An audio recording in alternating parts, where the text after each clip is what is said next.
Welcome. I'm E.G. Marshall. Remember an old-fashioned word, comeuppance? You can even find it in the dictionary, though it is an informal, made-up word. It means, of course, deserved reward or just desserts. Usually unpleasant. See, that last is new to me. I thought it was always unpleasant. Be that as it may, I'm glad to say that in this story, it was unpleasant. And never was a comeuppance more richly deserved.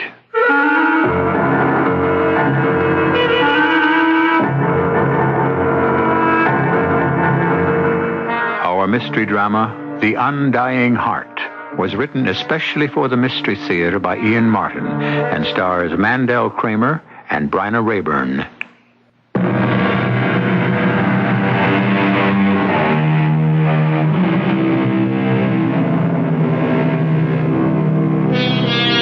"2,000 years ago, the Roman lyric poet and satirist Horace had this to say: 'Cursed is the wretch enslaved to such a vice, who ventures life and soul upon the dice.' An English poet many years later put it this way: 'Some play for gain, to pass the time others play. Both play the fool. Who gets by play is loser in the end.' My own comment would be, I suppose, that I never met a man who had a good word for a gambler, except his bookie or his odds maker.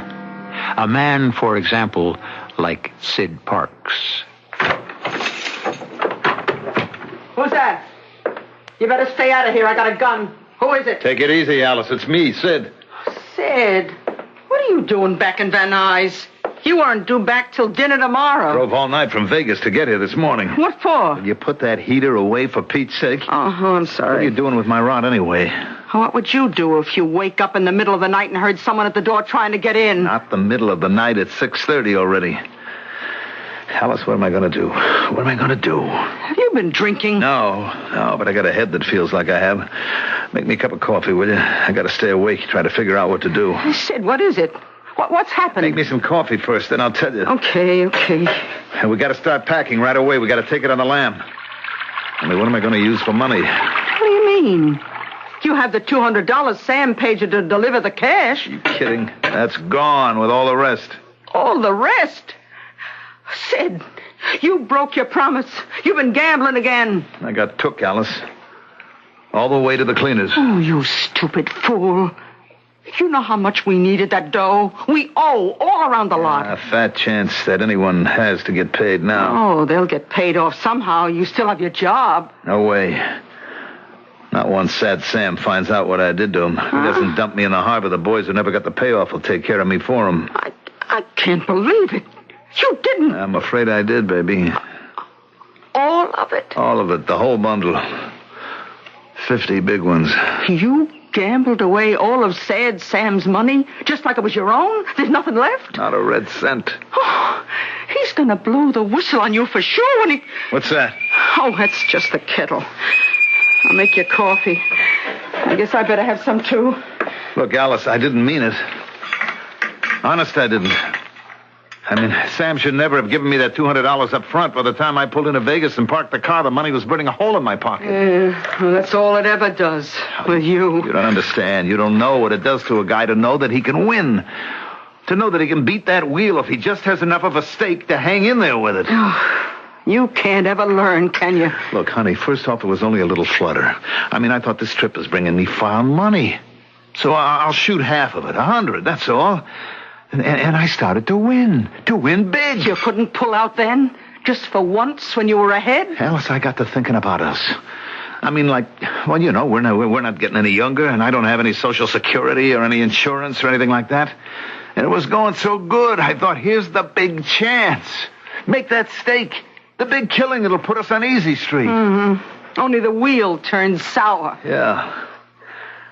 I had what I thought was a temporary run of bad luck, so I went into the other 100, and that got wiped out. Oh. I mean, the way it figured on my system, 1, 2, maybe 3 spins, and I had to come out winners. So I borrowed some from the payoff dough I was carrying. It was all in small bills, and I You stole Sad Sam's money? wasn't exactly stealing. Oh, you filched a bookie's money that he was sending to Las Vegas to pay off some hard boy who'd knocked off Sad Sam to the tune of 50 G's. Yes, but... And you blew it all. All. Look, I know it was a crazy thing to do, but... Well, there's one thing anyway. What? You won't have to worry about brains much longer. Just as soon as Sad Sam or the hard boys get the news, they'll knock 'em out for you. Alice, we got to be long going out of here before then. Only what are we going to use for money? Where are we going to go, even if we had it? You can't hide from the association. You're a dead pigeon, Sid. Unless... Hey, what about your Aunt Esther? That's what I was thinking of. You're sure you still figure in her will? Oh, no sweat about that. That was one thing my old man arranged with her before he popped off. I'm in for a sure 100,000. It's too bad she didn't follow your old man's example a year ago when she had her heart attack. Ah, but look, she's like 86, 87 maybe. How long can she last? Don't ask me. You always tell me that New Englanders never die. They just live so long, eventually they get tired and leave. Look, right now, she's the only chance I've got. Yeah? Well, you better phone her. 6:30 in the morning, for crying out loud. Not back in the east. It's 9:30. I'm sure she's up and about. Now, what's the name of that town? Melton. But it's not going to work, Alice. Why not? First off, what do you expect me to say? Aunt Esther, dear, how about floating me a loan for half of my inheritance so I can pay off a 50G tab I'm wearing around my neck? I can't get the money. Look, why can't you say you need it to go into business? And why does it have to be a loan? Couldn't she just give it to you right now? You say the money's there. Well, it is and it isn't. What does that mean? It's an insurance. I mean, that was my father's business. So when he died, you know, him and me weren't hitting it off so hot. So he left his money to my Aunt Esther on condition that she carried an insurance policy for me when she died. And as long as she pays the premiums out of what he left her, the policy is there. So, just what are we going to do? Look, Alice, I don't know. I mean, the first thing I got to do is hide out someplace. And there's nowhere better than with Aunt Esther. But I don't even have enough bread to get back east. Okay, Buster. You don't know how lucky you are. Why? What do you mean? Well, I got my own system for beating the odds. What? I clean out your pockets of the odd change every chance I get. I built us a little nest egg. What? Enough to take us back east to your aunt and hide, if she'll take us in. Now, you better pick up the phone while it's still connected and find out if we're going to be welcome there.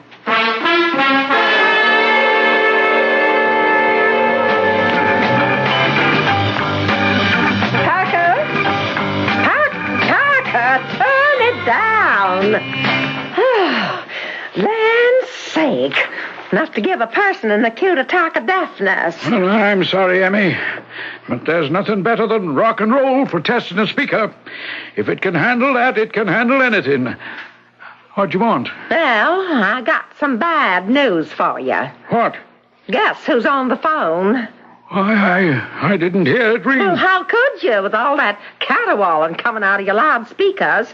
Who is it, the bank again? No, worse than that. I'd better go answer. Maybe I'll find out quicker. It's not for you. It's for Aunt Esther. She's talking to him right now. Oh, your cousin Sidney. Yeah? That's bad news, all right. What's that no good want this time? I don't know. Well, if it's money, he sure came to the wrong place. Ain't none of us got a dime since the heart attack. Well, come on. We'd better go up front and find out just what he's up to. It's just so wonderful to hear from you, Sid, and to know you're coming to visit. Well, I can't tell you how wonderful it is to hear you sounding just like yourself again, Aunt Esther. I mean, after your, Oh, my little heart spell. Why, that was nothing. I'm as good as new now. Well, that's good to hear. Now, tell me, you sure you have room for Alice and me? Oh, of course. You know the house. Well, sure, but I mean, Emma and Parker are with you Oh, now. I'm glad you're coming back, Sid. I'm a pretty old lady now, and might be my last chance to see you. Oh, not you. You're going to outlive all of us. Well, I have to admit I was a mite beacon for a while. But now I feel as if I could live forever. Well, I'm sure you will. Look, we'll fly into Boston today, so you can expect to see us tonight. Well, you just come a-running. You don't know how much we're looking forward to being with you. Goodbye now. So, you still her favorite nephew? Oh, we could count on that. Oh, thank the Lord for small favors. Well, I guess I better start to pack while you make the plane reservations. Yeah. What's the matter now? Well, I don't know. I mean, what am I going to do about the house here, the furniture, the car, everything? What do you think we're going to do? We're going to walk out on them fast. Yeah, I guess we're lucky we got somewhere to head for we can hold up. Oh, that's for sure. But that won't last long. How much of a lead do you think we'll have on the hard boys you've tangled with? The most we could hope is maybe a month before they dig you up. What are you trying to do, scare the daylights out of me? I'm trying to make you use your skull for once in your life. To face the main fact. What fact? You have to come up with the do-re-mi to pay off. Look, all Aunt Esther has is the insurance. Now, who knows how long I have to wait for that? We can't afford to wait for it, Sid. We need it now. Don't you understand? We can't touch it until she dies. She's an old lady with a weak heart. If she lives a couple more years, we're dead. If she kicks off now, we're out from under. What are you suggesting? Just laying it on the line, Sid. It's her or us. Now, all we got to do is get there and figure fast as we can how she goes first and saves our necks. You're talking murder. You better believe me. But also, it had better not look that way.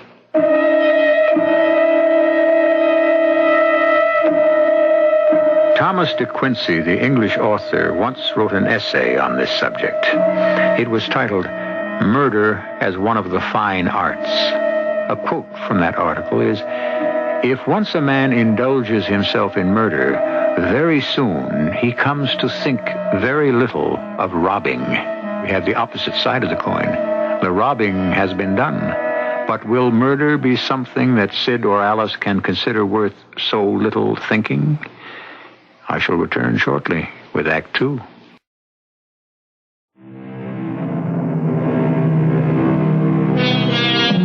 Now, let me see. Where were we? A compulsive gambler has lost $50,000 that did not belong to him. Worse still, the money was in payment of a debt from a bookie to a gangster. The gambler, Sid Parks, has an aunt whose death would enrich him by twice what he owes in insurance money. And because he must hide to save his life, he has fled to join this aunt in a quiet suburb of Boston. How long he can remain hidden there from the forces of retribution is problematical. To solve that problem, and the larger one, Sid's woman has offered the only solution. The aunt, Esther Gardner, must die. The only question left now is how. Oh, that's the phone, Parker. I'll get it, Aunt Esther. Don't you get up. But it must be Sid. I want to talk to him. You will, if that's who it is. Hello? Hello? Who's that, Parker? That's right. Sid here. Yeah, We just got in. The plane was late. so I see. I just wanted to make sure if we should still come on out tonight. Well, it's pretty late. Especially for Aunt Esther to be up, given her condition. Oh, stuff and nonsense, Parker. It does me good to have some kind of fling now and then. Give me that phone. Now, Aunt Esther, don't you think... I think you've got to stop treating me like an invalid and go on about your business, Parker. Sid? Sid, that you? And Esther, I can't wait to see you. Where are you? Oh, right here, Logan Airport. Oh, Look, why don't we just put up at the airport motel tonight and not bother you? now you listen to me, Sid Parks. You're coming right on out here immediately. Why, we're practically around the corner from the airport. And you're talking to family. All right, Aunt Esther, I give in. Don't you scold me now. Oh, I'm not scolding. I've just missed you. And now you get a bus or a taxi and you Well, I'll get... do better than that, darling. I'll rent me a nice big car, and I'll be there in no time. Well, you hurry along now. I'm looking forward to meeting your wife. Oh, they coming here? Of course. The woman, too? You mean his wife? I mean Alice. Now, you keep a civil tongue in your head, Parker. Who is to say they're not married? Emma's getting a spare room ready for them, isn't she? I reckon. Now, you don't have to mooch around so about it. That's the way I feel. But I'm thinking of Emmy, mainly. Emmy? Oh, she's not still jealous of Sid. How could she be now? She just don't like him much. With reason. What reason? The same one I can't abide him. Or any man who figures the world owes him a living. He's the one as a mooch. What do you suppose is bringing him back this time? Why, he told me he has business here in the East. Monkey business, I'll be sworn. Oh, don't be silly. Sid is doing very well indeed. He's even leasing a car to drive out here. He can afford it with free room and board. Now, that's not a nice thing to say, Parker. The way I feel, Esther. Maybe because I don't find my cousin-in-law all that nice either.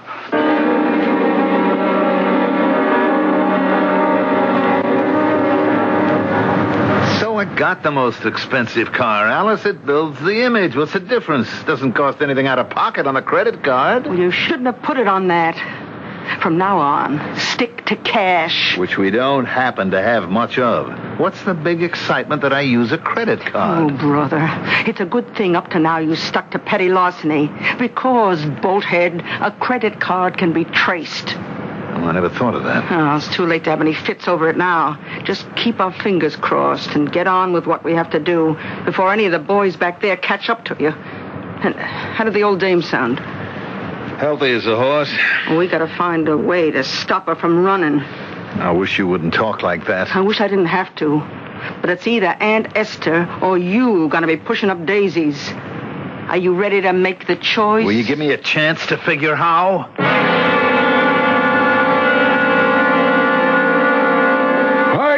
Man, you die! You die! White man! Oh, you say something, Emmy? Say something? Oh, I've been screaming my head off trying to get your attention. What are you doing? Oh, just fussing around with the tape deck. Pretty near got it all set up now. That was a reverb you were hearing. Got a lot of echo effects I can get. Some of them enough to scare you out of house and home. Sound like ghosts or one of them encounters Well, now, of the can't you save all that for just down at the shop? It's enough to wake up the whole neighborhood. Not with the insulation I got in the basement here. Never mind that. And don't give me none of your electronic ghosts. I got enough of the live kind right here in the house. Ha! Ghouls, more like. They're here. Oh, dear Sid and his new woman. Alice. Ha! Some name for a man-eating shark. Well, what's he looking for? Another handout? To hear him talk, he's on top of the world. Drove up here in a big limousine or whatever. Both of them dressed to the teeth. Claims they hit a big out west. Well, maybe he has, Emmy. I believe that the day they pour cement over Boston Common and make it into a parking lot. So you don't think Sid's just dropped by for a visit? Huh? When did Sid ever drop by anywhere for just? You know he always has what he calls an angle. The usual one, money. I reckon. Only one thing I don't quite understand. What's that? He sure brought along enough bags and baggage. Never done that before. Looks like he's got a notion to settle down here. That wife, or whatever she is busy unpacking them. Wanted to know if we had an extra closet. And where's the cousin? Oh, up sweet-talking Aunt Esther. For all the good it'll do him. Yeah, we hope. Come on upstairs, Parker. I have your hot chocolate ready. It's almost 10 o'clock and our bedtime. I don't propose to let Sid Parks change our habits any. That's because a rotten apple like him has turned up again in our barrel. Yeah, I wouldn't want him spoiling the rest of us. He won't.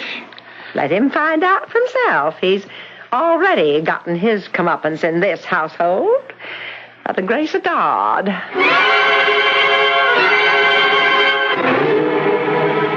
You sure there isn't anything I can bring you, Aunt Esther? No, Sid. Just bringing yourself back to visit is more than enough. Oh, since Emma has already turned in, if you want, like a good boy, you could hand me my pills there on the bureau. Oh, sure.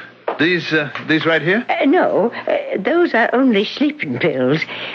Land sakes, never need those. Still sleep like a baby. That other bottle there. Oh, this one. What is it? Oh, I never can remember those fancy names. Something for my heart. It's written there on the label. Digitalis. Oh, yes. What's it supposed to do? Yeah, if you can believe it, it slowed my old heart down a little. Uh-huh. Now, there's a contradiction for you.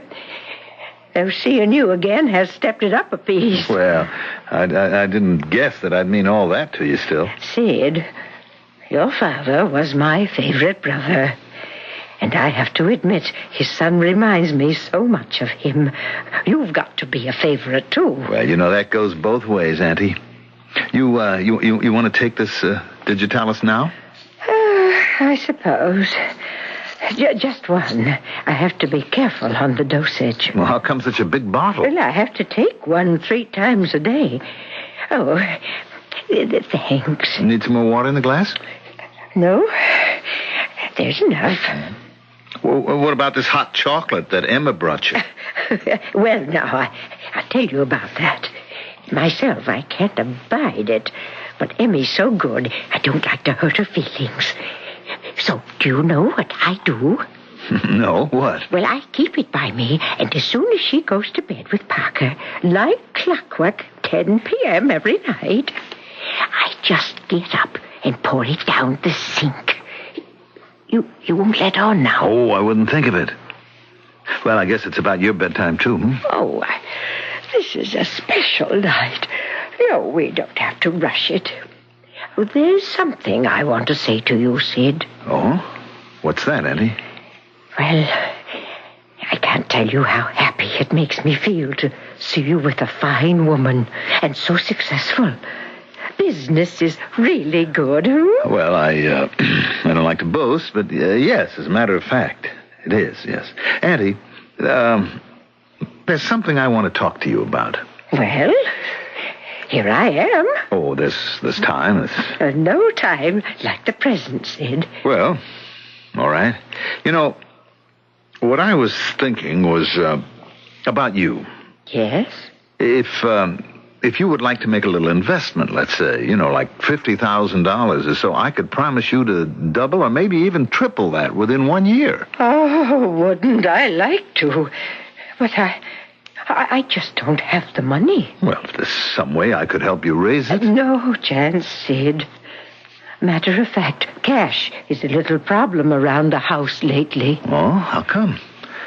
I thought Parker had this hi-fi business or whatever it is that's very successful. I mean, I even thought if maybe he had some extra cash lying around, I could build it up for him. Oh, no.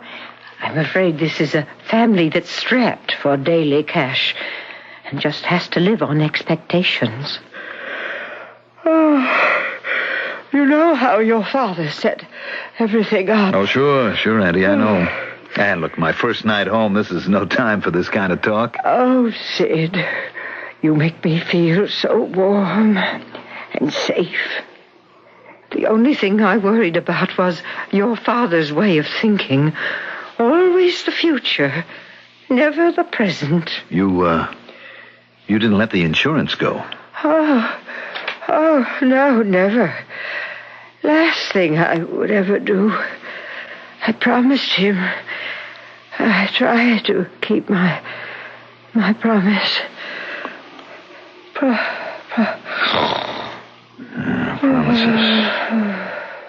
Promises. I'm sorry, Aunt Esther. I just can't wait any longer for them to come true.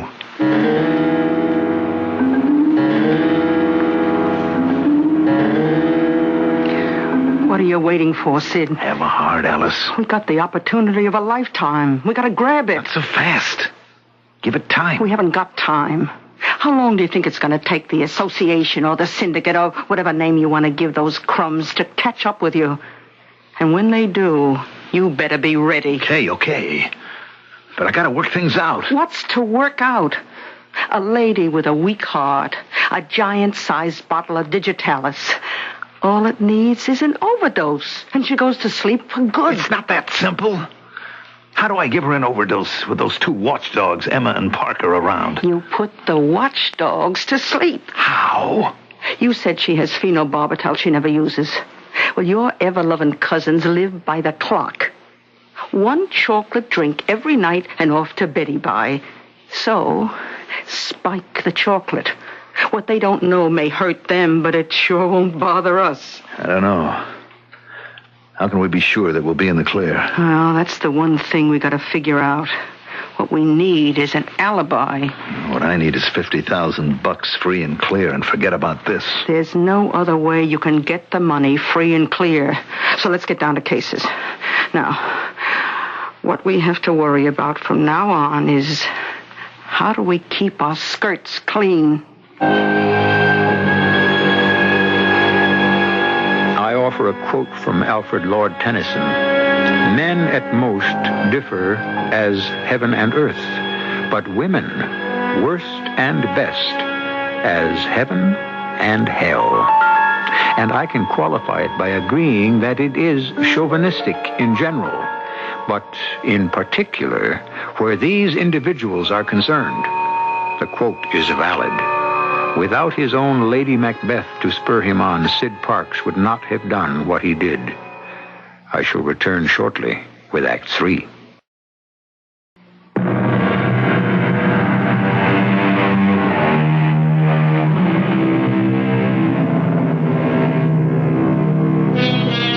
It has taken 3 days for Sid and Alice Parks to perfect their plan to murder Sid's Aunt Esther. Now all that remains is to put it into practice. The only difficulty is that planning is one thing, action another. In fact, it's questionable if it ever would have gone into action if it hadn't been for a phone call that Sid received on the 4th day. The man on the phone asked for Sid Parks. That's you, isn't it? Well, yes, Emma, but how did he know that... did he say what he wanted? I didn't ask him. Unlike some other people, I can mind my own business. I wouldn't keep him waiting. It's long distance. Oh, excuse me, Alice. Oh, pardon me if I'm in your way. Who is it, Sid? I don't know. Close the door. Yeah, sure. Who'd be calling you long distance? That's just the trouble. Who else? I told you they'd find you. What am I going to do? First off, you'd better answer the phone. Yeah. Hello, this is Sid Parks talking. You wanted to talk to me?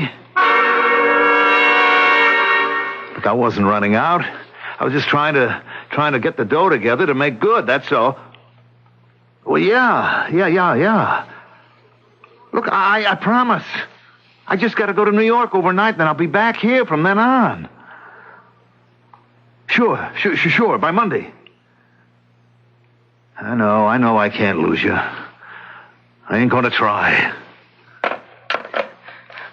Who? One of the mob. There's a contract out on me unless... How did they find you? What's the difference? They did. So? I got till Monday. Yeah. You said we're going to New York tonight. That's it.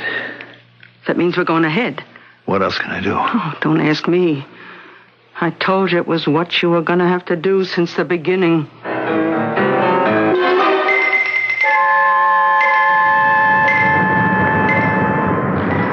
How long will it take us to get to New York? 4 or 5 hours. We won't go into the city. Got a reservation in a motel right near LaGuardia. I assure you set up everything? Best I can. Some of it we'll just have to play by ear. Well, I did my part. The chocolate is spiked with enough phenobarbital to put Parker and Emma fast asleep and out of your way. Oh, you got the tape? I got it. And the recorder? Got that, too. Are you sure I can handle that all right? I'll show you once we get to the motel. Well, what plane do you plan to get? I got to make that 8 o'clock shuttle. That'll put me back at the house by 9:30. Then I'll get the 11 o'clock or the midnight back to New York out of Boston, depending on how soon the dope knocks them out. Oh, I just wish it was over with. Just wish I didn't have to do what I have to do. You know what I really wish? What? I wish I could be sure you really have the guts to go through with it. Okay. I pick up the phone, and as soon as the desk clerk answers, I hit the button on the tape machine and hold the receiver to the speaker. That's right. This is Mr. Sid Parks in room 219. I want to make a call to Boston, area code 617-555-4495. I'll talk to anyone who answers. Okay. But supposing they ask a question about the number or something. I've covered that. Now, if they do, you come right on the phone saying something like, I'll make the call for you, Sid. Uh-huh. You better finish that presentation. Oh. At the same time, you hit the button again, and they'll hear. Okay, Alice, I better get it finished. I just want Ed to make sure Aunt Esther's all right. Then you answer something and hold on. It's just enough to establish that I'm here in New York and couldn't be in Boston. The whole alibi hangs on that. But what if Aunt Esther answers? Oh, she should be asleep. And the phone's not in her room anyway. Just don't let it ring too long. Yeah, well, let's figure the worst. What if Parker or Emma answer? Say that you're calling to see how she was. Make out like you're in a hurry, you see, and get off. And how do I warn you? Well, that's when you slip outside of the payphone and call me at the phone booth number that I gave you. It's right on the corner, about a half a block from the house. Uh-huh. That's one call we don't want traced. Okay. Now, what time do I call? From here at the motel, 10:30 on the nose. Then you can try again at 10:40. And if I don't hear from you before 11, then I'll know that the coast is clear. You really are gonna go through with it? It's my neck or hers. What can I do?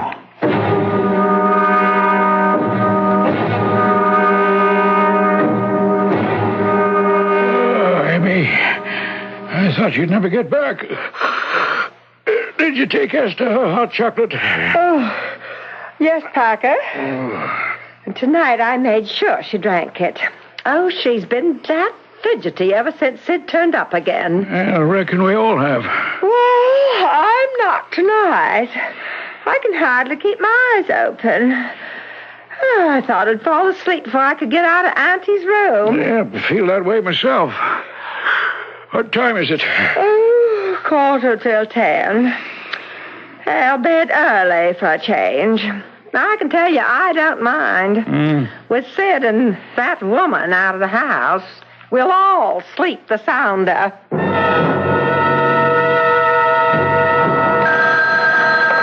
Hello? Sid? Alice? Yeah. Anything wrong? No. Everything went like a breeze. I didn't even have to say anything that first call. Good. No answer? No. Oh, the second time. All right, I can see the house from here. It's been dark for an hour. Okay, this is it. All things being equal, maybe I'll make the 11 o'clock plane.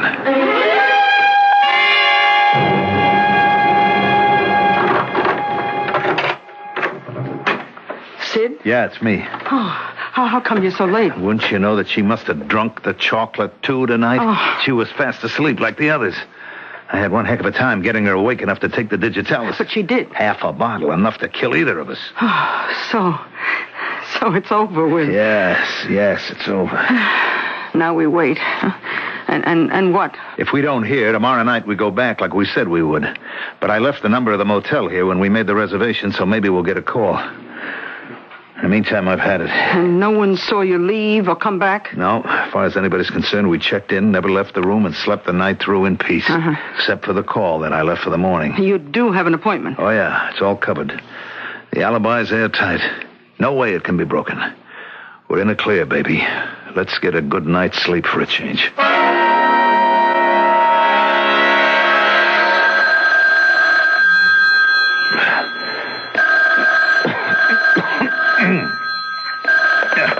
Yeah? Mr. Sidney Parks. Yeah, that's right. Who's this? This is Lieutenant Thomas O'Brien, Milton City Police. I'm afraid I have a bad shock for you, Mr. Parks. A shock? It's about your aunt, Miss Esther Gardner. Oh, don't tell me she passed away. We were called here on emergency by a Mr. and Mrs. Wilson. Yeah, well, Mrs. Wilson is my cousin. It seems that somehow your aunt took an overdose of digitalis, medicine she was taking for her heart condition. Where is my aunt now? Well, they've rushed her to the hospital. She's still alive? I'm I'm sorry to have to say it, that's just routine. The amount your aunt took was more than enough to stop a healthy person's heart, let alone a woman with a bad one to begin with. Well, you want us to drive back immediately? Well, now, I don't see there's all that need. Mrs. Wilson tells me you plan to be back by tonight. That's right. Well, why don't you leave it at that, sir? There's nothing you can do here to help us before then. I'll tell Mr. and Mrs. Wilson you'll be back as planned. And I'm sorry to wake you with such news. Well, that's all right. That's all right. I was due to get up in half an hour anyway. Thank you, Lieutenant. Well? We did it, baby. We pulled it off. From now on, we're on easy street. All we have to do now is play it cool.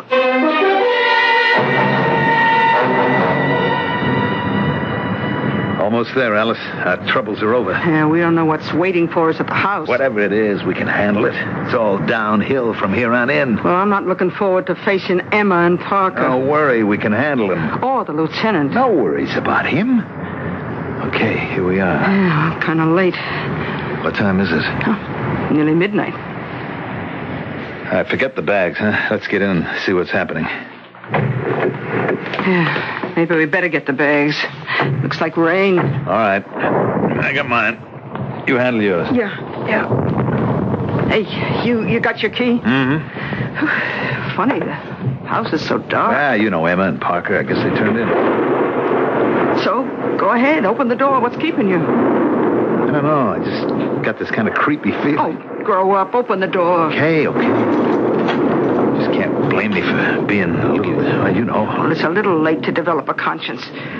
Hey, she's dead, Sid. And that's just what you wanted. Now, open the door. Sure. Get in, you fool. Close the door. Scared the devil out of me. Okay, now let's get upstairs. Turn on the light.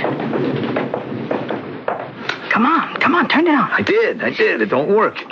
What do you think's wrong?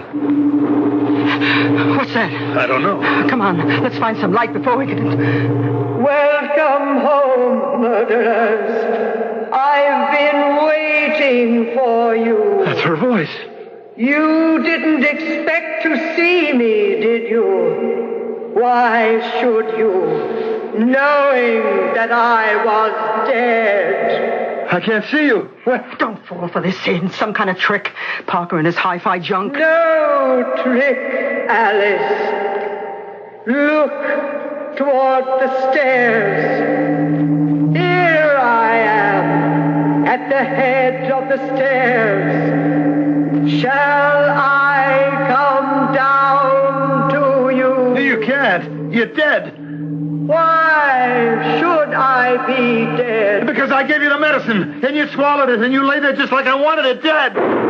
Why would you want me to be dead? Do you hate me so much? I don't hate you. I was desperate. I gambled away all my money the only way I could get enough to pay off. Shut up. No, I wanted to know that I didn't want to hurt You her. fool, this is some kind of trick. How can it be a trick? You see her, don't you? If we see her, then somehow she's not dead.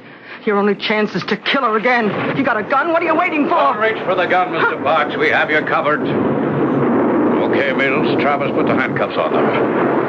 They're both under arrest.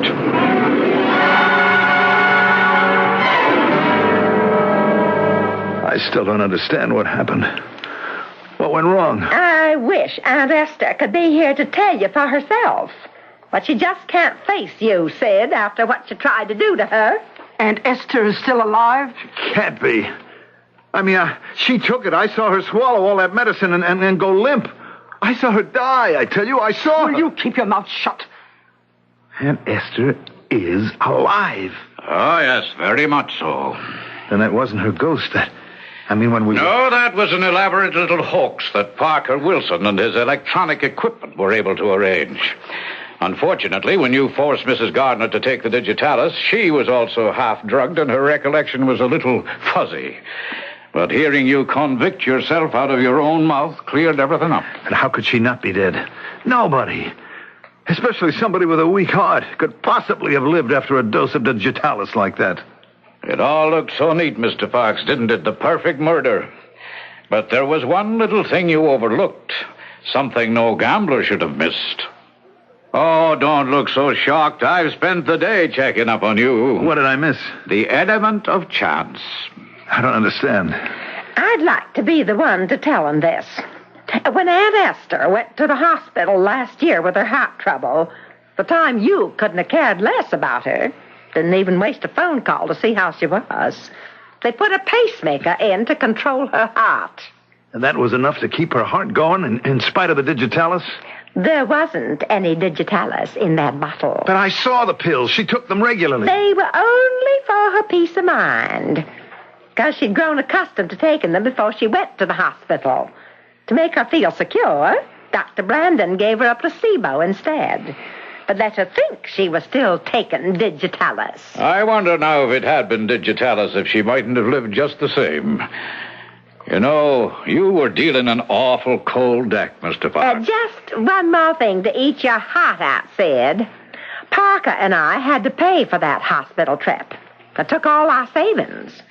So Aunt Esther has made us the beneficiaries from her insurance policy, instead of you. You see what I mean, Mr. Parks? The element of chance. That's one thing you didn't stand from the very beginning.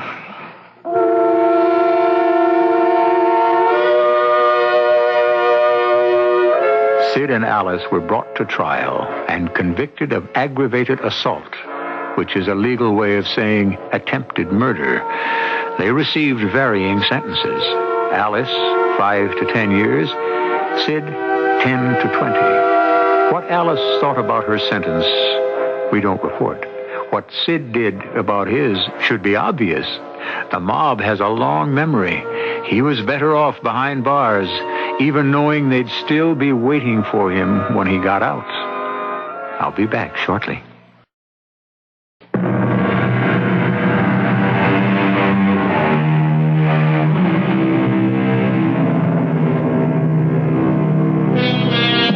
Another footnote to our story, something the poet George Herbert had to say on the substance of this one.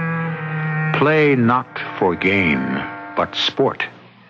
Who plays for more than he can use, with pleasure stakes his heart. Sid Parks chose to stake not only his own, but an old lady's, and turned up losing not hers, but his own. Our cast included Mandel Kramer, Bryna Rayburn, Joan Shea, and Ian Martin. The entire production was under the direction of Hyman Brown. This is E.G. Marshall inviting you to return to our Mystery Theater for another adventure in the macabre. Until next time, pleasant dreams.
Come in. Welcome. I'm E.G. Marshall, ready if you are to probe once again into the depths of imagination and the heights of illusion. Illusion. What is life? A philosopher asked. And to answer his own question, he replied, life is an illusion, a shadow, a story. And this may well be. But in that event, we may well ask, whose illusions, whose shadow, whose story? Is this life only a dream? Are we characters in our own reverie? If that is true, and it may well be, who and what are we when we awake?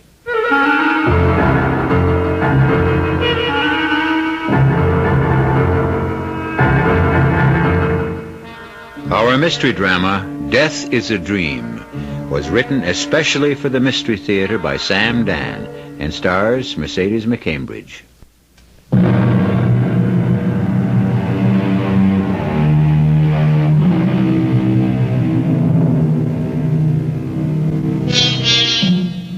We are such stuff as dreams are made on, and our little world is rounded with a sleep. So said William Shakespeare, and so lives Mary Catherine Collins. Mary Catherine lives in a world of never-ending nightmare. It's a world of heart-stabbing terror and apprehension. Every night there's the dream, the same dream. It refuses to leave her. She can only fight off sleep for so long, and then the dream once again overwhelms her. And each night, the dream is exactly the same in every minute detail. It's just the way it was when she dreamed it for the first time on that night of August the 14th. That night is seared in her memory forever. I see Joe, my brother Joe, and he's walking his beat. The night's dark, and a soft rain is falling, and drops of water glisten on his black policeman's raincoat. And he's whistling that tune, the tune I never heard anywhere else, and he always said, "One day I'll tell you the name of it." And he's walking down that street, that old, tired, run-down street, alone, all alone. And because it's my dream, he doesn't see what I see, just around the corner. A man. It's too hard to make out his face in the dark, but he carries a box in one hand and a pistol in the other. And he's climbing out of the window of a warehouse just as my brother's about to turn the corner. And I scream, "Look out, Joe! Look out! He's got a gun! Joe!" But he didn't hear me. He didn't hear me. My brother never heard me.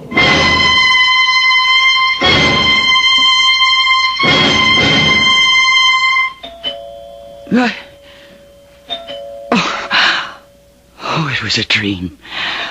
Yes. Yes, just a minute.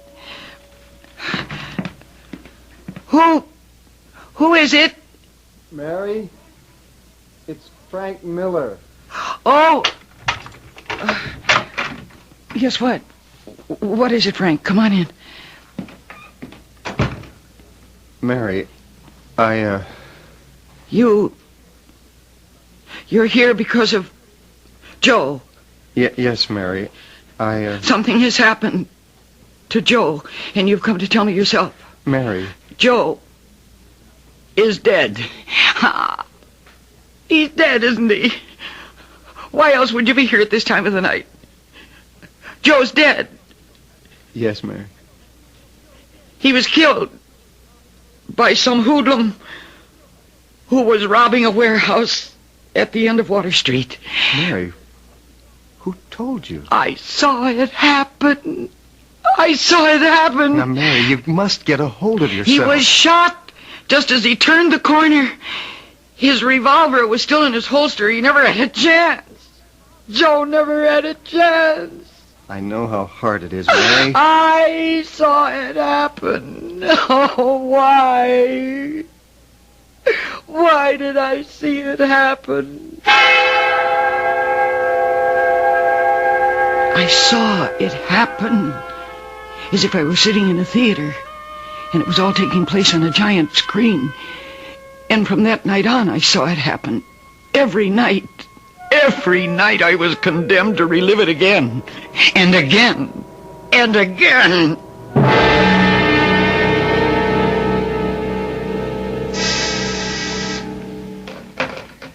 Lieutenant Miller. Who? Oh, look, tell her... No, tell her to come in. Mary, it's good to see you. Is it? Good to see me, Frank. Mary, how can you say that? I'm becoming a pest. Admit it, Frank. Oh, I'll admit no such thing. I haunt you day and night. I pester you with phone calls every hour on the hour. Well, it's understandable. I know how much your brother Joe meant to you. No, you don't. Nobody could ever hope to understand how much Joe meant to me. Mary, I'm sorry. We're all sorry. But sorrow gets us nowhere. It's been 6 weeks now since Joe was killed. Mary, we've had every available man out on this case. I know. It isn't your fault. But I know how the department works. And little by little, my brother is going to become a statistic. Just another police officer killed in the line of duty by an unknown assailant. Mary, we're doing our best. I didn't say you weren't. What I'm saying is that your best isn't good enough. That's not fair. Fair? Oh. What's fair? Was it fair for my brother to be gunned down without warning? His revolver still in his holster? Oh, why did he have to be killed? Joe was a good cop. He gave everybody a break, and he liked to help people. Why did he... Look, Mary, we'll get the killer. No, I don't think so. And so that's why... That's why what? That's why I'm going to get him myself. Well, just what exactly does that mean? It means I'll have to get him myself. Well, how can you... I plan to spend a great deal of time in that neighborhood. Doing what? Teaching school. Teaching school? Why not? I'm a school teacher. But you're teaching uptown. I've asked for a transfer. Do you know what those kids are like? What that area is like? It was where my brother worked and was murdered. What can you possibly hope to... I intend to become a part of that neighborhood. You mean you'll poke around and ask questions? So you can put it any way you like. You realize you can get yourself killed? I have a job to do. I'd taken step one. I'd made the decision to leave the soft and delightful job at North Crescent High School, known and with good reason as the country club.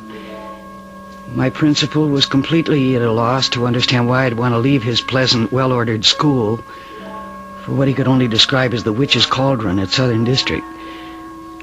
Well, of course, there was no way I could explain it. And now, step two. To be accepted by John Hodges, principal at Southern District. And suddenly I realized it wasn't going to be automatic. You thought we were so desperate for teachers here we'd grab anybody who walks in? Well, truthfully, I didn't think there'd be... Well, the first part of your assumption is correct. We are desperate for teachers. Teachers. That's why we have to be very particular. But I... Yes, Miss Collins. I have a good record. Miss Collins, tell me, what are you doing here? Well, isn't that obvious? I want to teach English at your school. Why? Because I'm an English teacher. Look, we've done more fencing in the 5 minutes you've been in this office than all of the Three Musketeers put together. You have had the plum of the system. A job at North Crescent, mostly motivated kids from comfortably situated families. 90% of them go on to college. Do you know what we have here? Oh, I think so. You think so? Miss Collins... I know. They are difficult children. Difficult? Yes. Children? No. These are only adolescents chronologically. Well, I felt that there was no challenge at North Crescent. I see. And that here I would be tested to the utmost of my ability. I want to see if I can measure up. Well, Mr. Hodges, won't you say something? Miss Collins, I am seldom, if ever, at a loss for words. But I simply cannot figure you out. You mean you don't believe me? I need teachers. Cavalier as I may sound, I need teachers. I work best with seniors. Do you? Yes, especially with the advanced lit courses. Do you think you can teach Shakespeare? I've done it. Okay.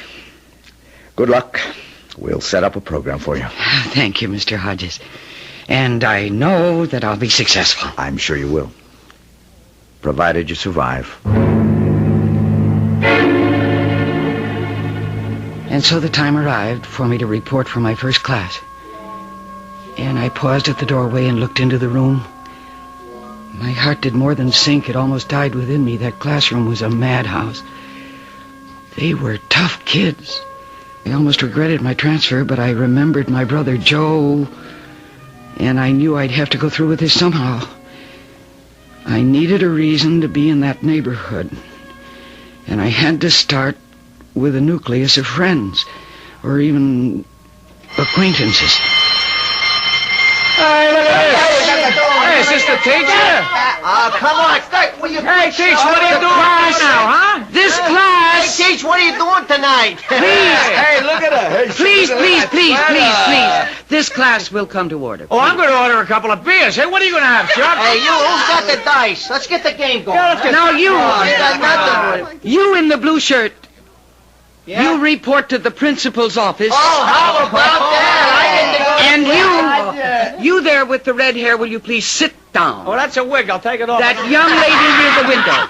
Yeah, but she ain't no lady. Hey, there ain't no action around here. Let's dance, huh? Let's move it. All right, now, turn off that radio. Yep, yeah, hey, Teach, can I have the pleasure of this dance? I've seen her first. Will you please turn off that radio? Now, turn that off. I'm sorry, Mr. Hodges. It was a fiasco. I know. I was just across the hall. I saw it all. You saw it? And you permitted it? We have to find out if you can control these kids. You could empty the room by sending everyone to my office for discipline, but that's not teaching. I'm afraid you'd better go back to North... Oh, no, please give me another chance. Why? Because... I could understand it if you liked these kids, but you don't. Oh, I do, really. No. And they sensed it the minute you walked in. They saw it. They felt it. They felt what? Your hostility. Your contempt. Oh, that's not true. It isn't? You are repelled by these youngsters, and it shows. Now, Miss Collins, you'd better go back to the well-ordered world of North Crescent. Oh, please, Mr. Hodges, you must give me another chance. I'm sorry, Miss Collins. It won't work. No, you can't turn me down. Miss Collins, I will give you another chance on one condition. You must tell me the real reason you want to work here. But I told you. No, you didn't. And now I insist. Very well, Mr. Hodges. I'll tell you.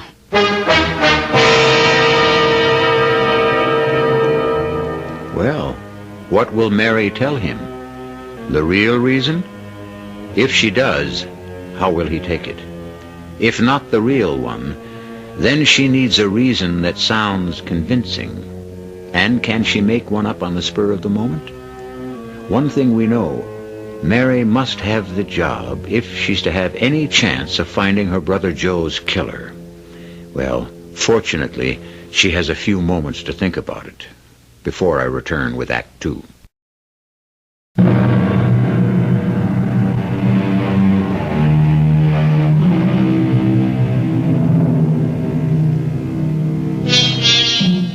Things are seldom what they seem. Skim milk masquerades as cream. It's one of Mary Catherine Collins' favorite verses. And now it's going to form a pattern for the next portion of her life. She is attempting to masquerade as a dedicated teacher in a slum district school in order to find out, if she can, the identity of her brother's killer. But her first problem is to get the job. And John Hodges, the principal, has very grave doubts indeed. Mr. Hodges, I agree. It's time we told each other the truth. Let's say it's time you told me the truth. My name, Collins. Does that mean anything to you? Collins? No, I don't think so. Well, almost 2 months ago, a police officer was killed in this neighborhood. Oh, yes. Yes, I knew him. Officer Collins. I never even knew his last name. Everyone called him Joe. He was my brother. Oh, I am sorry. And then you know that he was an unusual man. Yes. He could have risen high. He could have gone far in the department, but he chose not to. He felt that good cops were needed in places like this. And I feel that if I could take his place somehow, if I could be the kind of influence in the classroom that he tried to be out on the street. Well, I won't be the one to refuse you. Oh, thank you, Mr. Hodges. Miss Collins, why do you think your brother was so successful with the people in our neighborhood? Well, I suppose he had a gift. He surely did. And do you know what that gift was? He liked the people. That's 90% of what you need, Miss Collins. I had told him a half-truth, but it was enough to nail down the job. And now, in order to keep it, I'd have to like those kids. But how? Okay, round one. Hey, come out fighting. All right, now. Now, calm down. Now. Class, today I am going to introduce you to a man named William Shakespeare. Yeah, where is he? He's right here in this book in my hand. Well, why should I want to meet him? What's in it for me? Aha! That's a very good question. What is your name? Charlie, I believe, huh? Oh, yeah, good. Well, you should become acquainted with Mr. Shakespeare, because as soon as you go back to reform school... I'm too old for reform school. I go up to the big joint on my next rap. Well, either way, you're going to have a lot of time on your hands. And Mr. Shakespeare can make it pass very quickly.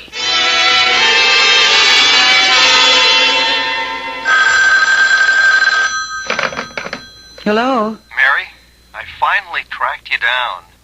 Oh, hello, Frank. I didn't know you were going to live down there, too. Well, see, I found this little apartment. It's convenient to the school. Mary, the neighborhood. Oh, I know. Believe me, I know. But people do live here. Mary, what are you doing? You can't go around asking people, do you know who killed police officer Collins? Yes, I understand. Well, then what are you doing? I don't know. Frank, it's just being here. I mean, I could hear something or see something. The department is working on it. You can get hurt. Oh, Frank. What is it? What's the matter? Frank, Mary, is something wrong? I can have a cop over there in just a second. No, I'm all right. Are you sure?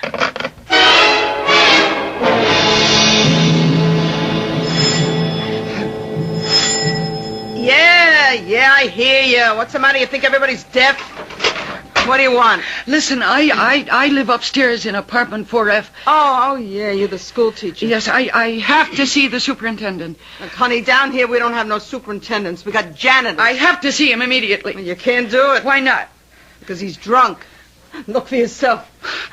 You see? Sprawled all over the couch. Well, somebody has to do something. About what? There's a rat in my apartment. Only one? You're lucky. I just saw him. How do you know it's a him? I was sitting at the telephone and I saw this enormous rat. You sure it wasn't a mouse? Oh, what's going to be done about it? You got a gun? Shoot him. Now, please.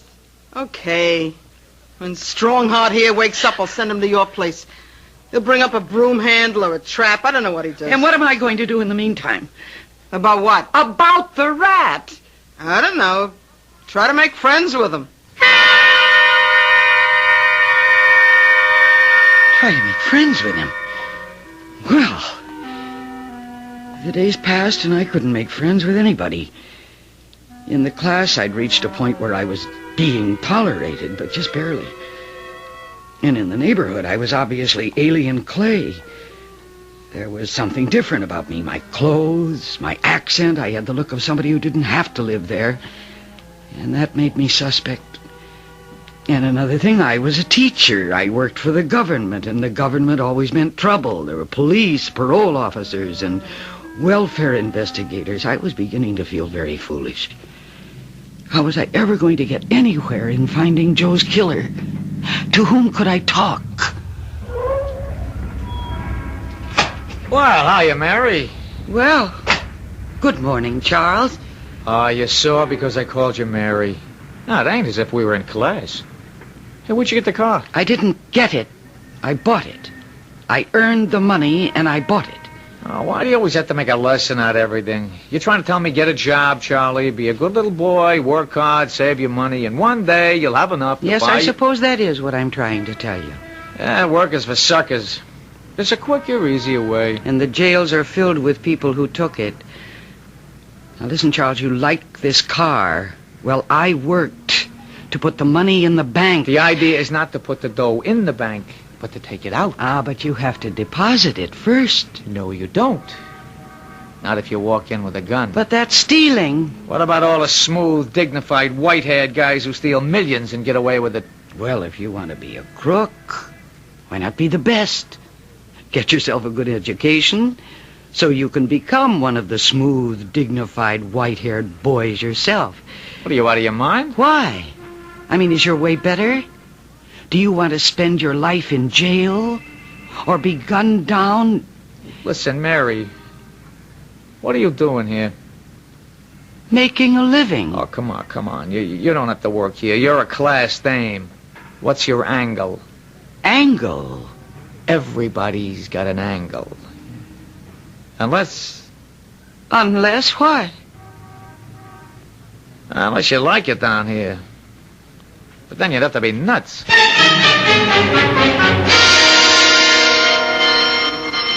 right, come on, you guys. Get the heck out of here. All right. Wait a minute. All right, everybody, that's it. Now, for tomorrow, we have pages 30 through 45. 12 pages? What the heck is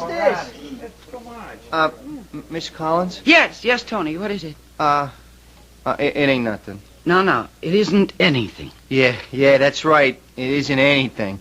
Well, like I said, it isn't nothing. Anything. But, I want to tell you something. Yes? About Shakespeare. Oh? I used to think, Shakespeare, what gives was Shakespeare, but, all of a sudden, I seen it. I mean, I seen the guys for real. Is that so? Yeah, like you was reading, and you said, neither a borrower nor a lender be. Remember? That's Shakespeare, right? Yes, it's Hamlet. Yeah, this guy, Polonius says that, but that's what my old man, he should rest in peace. Yeah, that's what my old man always used to say to me. He'd say, Tony, don't borrow money off of the guy. Don't lend money off of the guy. And you'll be friends with everybody, you see? Yes, I see. This, Polonius, I hear what he says.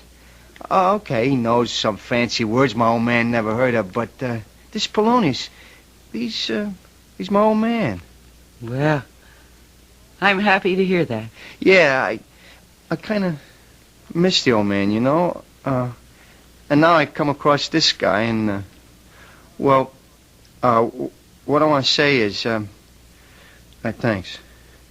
Well, I'm sure you're welcome, Tony. Look, if there's something I can do for you, I mean, you name it. Is there something I can do for you?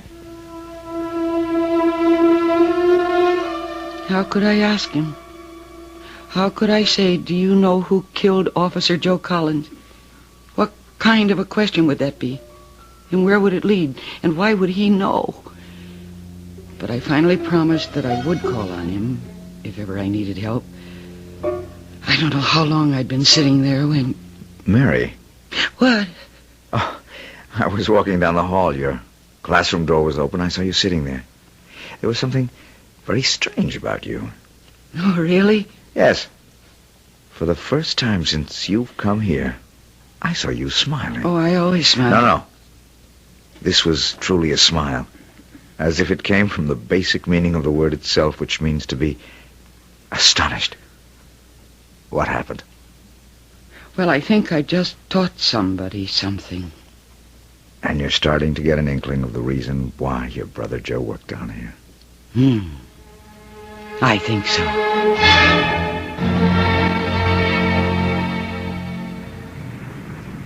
Hey, Mary. Oh, hello, Dora. Did you tell your husband about the leaky faucet? Oh, yeah. He'll get around to it one of these weeks. Listen. Now, tell me if I'm talking out of turn. Are you on the lam? Whoa, what do you mean? Oh, you know what I mean, kid. Do the cops want you? Well, what makes you think the cops want me? Because a cop has been around asking for you, a plainclothes guy. Well, then how did you know he was a cop? Oh, kid, I can smell him. He's in the hallway now. He is? Well, Thanks. Ah, so you are on the lam. I didn't say that. Then what are you going back to your car for? Well, I just remembered. I have a date. Listen, kid. I'm glad to help. Now, before you come back, give me a ring, huh? I'll tell you if the coast is clear. Of course, I knew it was only Frank. But I acted on the spur of the moment, and acted is exactly the right word for it. And Dora spread the word. The implication was that I was sort of hiding out down here. And instantly, my status changed. People no longer stopped talking when I passed by. I was no longer given guarded attention when I walked into a shop. Evidently, now I belonged. But I was getting no closer to my objective. How could I come out with the direct questions? I was becoming a part of the neighborhood, but I still wasn't getting anywhere. Give it up, Mary. Frank, I can't. I've got to get that murderer. I know, but it will have to be done in the usual way. And maybe it won't be done at all. That could happen. And the killer goes free, is that right? What am I going to do? Come home, to where you belong. No, I belong where I can find Joe's killer. But it hasn't worked. Help me, Frank. How? Tell me how I should go about it. I don't know what moves to make. There are no moves you can make. I mean, if you were in my place, you are a trained detective, what would you do? Well, I'd have stool pigeons out. We did, but nobody picked up the slightest rumble. Very well, the informer angle has been covered. Then what? Well, the truth is we're doing what you're doing, and with no more success. What's got us licked is if we could only get a description, any kind of description. Then we could ask definite questions. We could ask, do you know a guy who codes like this or that? But there are no witnesses. What? What did you say, Frank? I said, there are no witnesses. But that isn't true. What isn't true? There was a witness. Mary, what are you saying? There was a witness. There was a witness.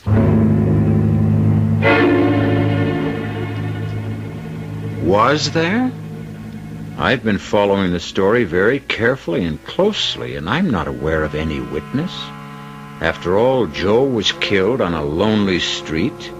No one was there when it happened. Yet Mary says there was a witness. Oh, yes, of course there was. Can you figure out who? It should take you more than a few moments, and by that time, I shall return with Act 3.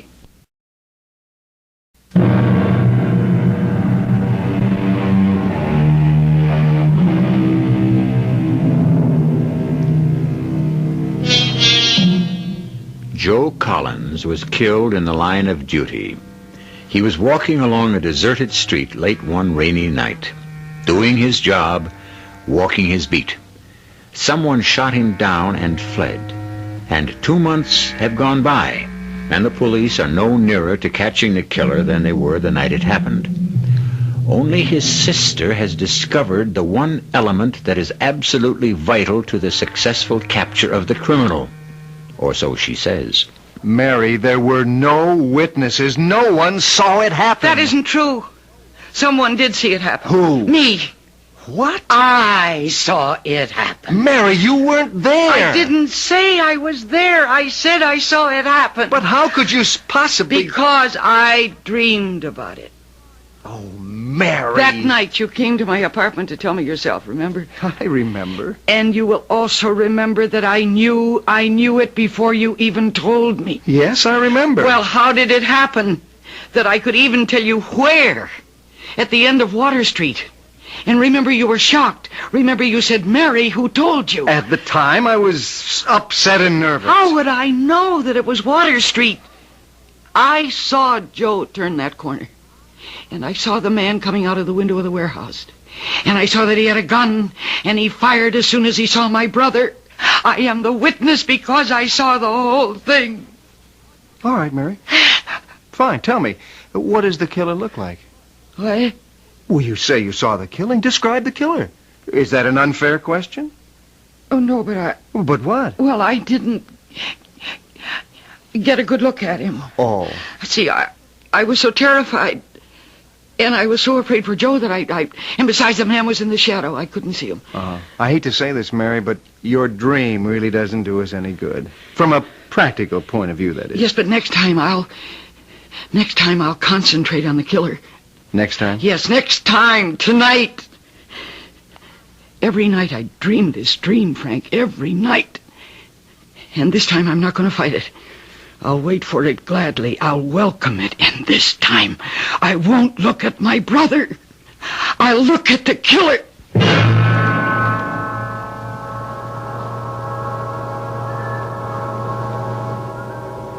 Joe! Joe, look out. He's got a gun.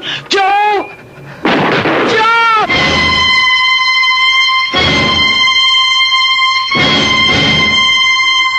I tried to look at the man in the shadowy darkness, but I couldn't take my eyes off my brother. And it's in that darkness that the killer exists, and I've got to find him there. I must remember to look there, to look again.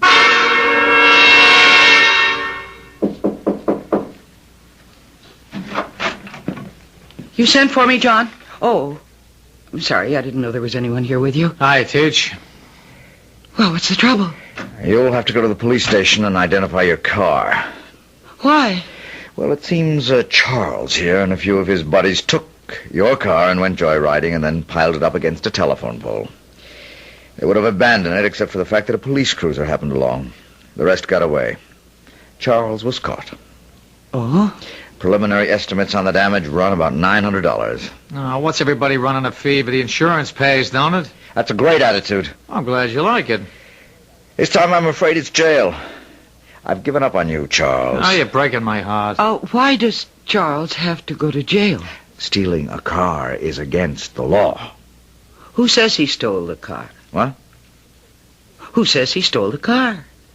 The truth is, I gave him permission to use the car. Mary, it's wrong for you. No, you see, I don't use it very much, and I understand if you don't run a car regularly, you get carbon deposits, isn't that so? This is not the way to do things. Well, that's the truth. I won't permit it. John, it's the way it happened. Okay, I'll hold still. But on one condition. This one and his pals have got to get jobs and cover the insurance bill. Oh, that sounds reasonable. I know the foreman at Jackson's warehouse. You fellas can all work there after school. And now, if you'll excuse me. Thanks. I said you were a class dame. What's been done is done, Charles. And you will have to pay to have it fixed. Oh, listen, me and the guys can steal you a better one. Oh, no. I don't think so.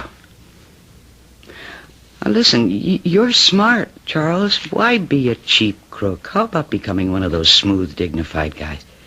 For that, you got to go to college. So? Me? Yes, you. Oh, you got to have rocks in your skull. Me go to college? Why not? Yeah, why not? That's it. Say why not. Say it and keep saying it and say it all the time. And after a while, you won't find a single reason against it. Why are you doing this? Because as a teacher, it's my job to inspire you to get all the education you can handle. And you are bright enough to handle a great deal. Yeah, but... Why'd you get me off that stolen car rap? Oh, that? Yeah, I can't figure it. Nobody ever done nothing for me before. I mean, zilch, zero, nada. Well, isn't it a better world when people try to help each other? Yeah, sure. All right, what can I do to help you? Oh, someday I might ask you some questions. Questions? Like what?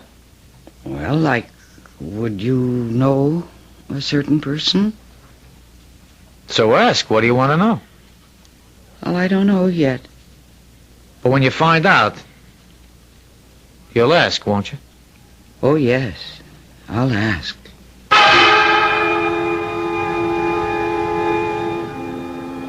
Joe! Joe, look out!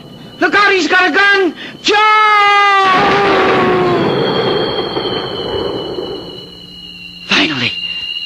Finally, something happened. In the dream, I saw the man. Clearly. for the first time. Not his face, I didn't get the chance, but I saw his body. I saw his body clearly defined in the shadow. He was young even as some of the kids in my own classes, and he was slim, almost thin, and he was tall. And tomorrow night I'll concentrate on his face.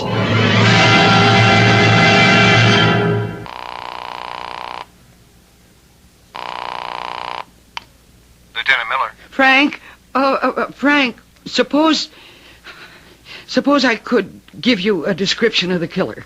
That'd be great. But where would you get it? Well, every night in my nightmare, I see him more and more clearly. You mean you want a jury to believe that a man you see in a dream is Well, the why killer? not? I've seen all the rest of the crime. Can you imagine what a defense attorney would do with you on the stand? Frank, the man I see in the dream is the killer. We'll need more than a dream to convict. Well, maybe you do, but I don't. And what does that mean? Well, that means that I can handle all of it myself. Mary, you're not saying what I think you're saying. The murderer who killed my brother will be dealt with, if not by the law, then by me. Mary! I must sleep. I must fall asleep. Right now. Now, while I'm still calm and relaxed. I need all my energy to look into that shadow along the wall of the warehouse. I've got to see his face tonight. I must see his face, the face of the killer. And then I shall hunt him down tonight. Tonight I will see. Joe! Look out, he's got a gun! Look out, Joe! That tall kid with the blonde hair and the scar across his... Oh, my God! It's... Joe!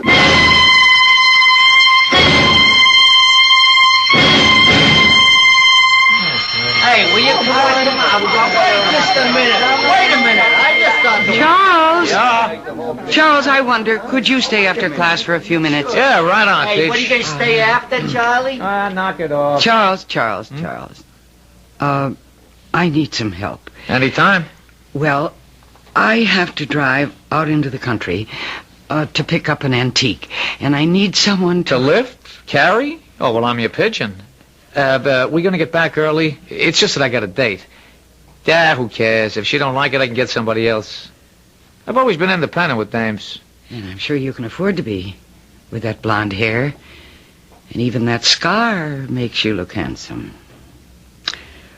Well, are you ready? Sure. Oh, listen. Oh, I'm glad I found you, Mary. You have a telephone call in my office. His name is Frank. He said it's of vital importance. Mary. Oh, Mary, you don't know how I prayed for this day. What is it, Frank? We got him, Mary. We got him. You got who? Well, who do you think? The killer. The man who murdered your brother. But that's... That's what, Mary. Do you realize what I've just told you? We got him. Are you sure? It's ice cold. He was arrested in a stick-up at Larson City, just north of here.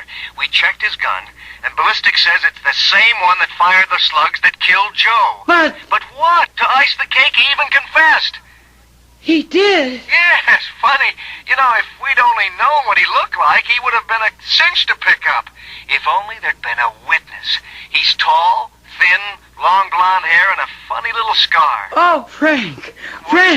What is it? Oh, thank you, Frank. Oh, thank you. Well, I suppose you'll be leaving us now. Leaving you? Why do you say that? Well, I spoke to Lieutenant Miller. He told me everything. Oh? And so, now that the killer has been caught, I suppose it's back to North Crescent High for you. I don't know, John. You see, I'm not at all sure that they caught the killer. What? They say the man's confessed. Well, they may have caught the man who pulled the trigger, but the killer is still here. The killer is here in these streets.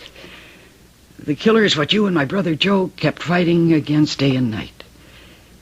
The poverty and the hopelessness and the feeling that nobody gives a damn. Hey, Miss Collins, are we going? Oh, no, Charles, no.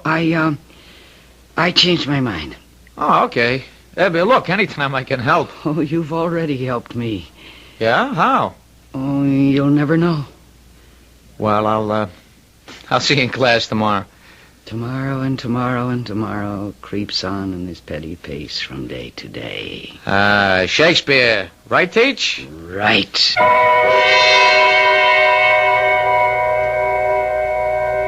Tomorrow. That's the greatest gift of all gifts. A tomorrow. And Mary Catherine Collins will make sure of that by working today and every day with the kids that Joe loved so much. How fortunate a man Joe was. All the love and care that he had lavished on his sister returned to all the children. And I shall return with some love and a warning in just a few moments.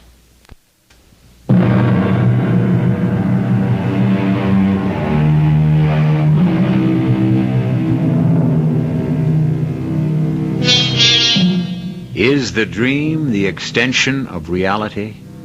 Who can say? It was given to Mary to dream of her brother's death. Why?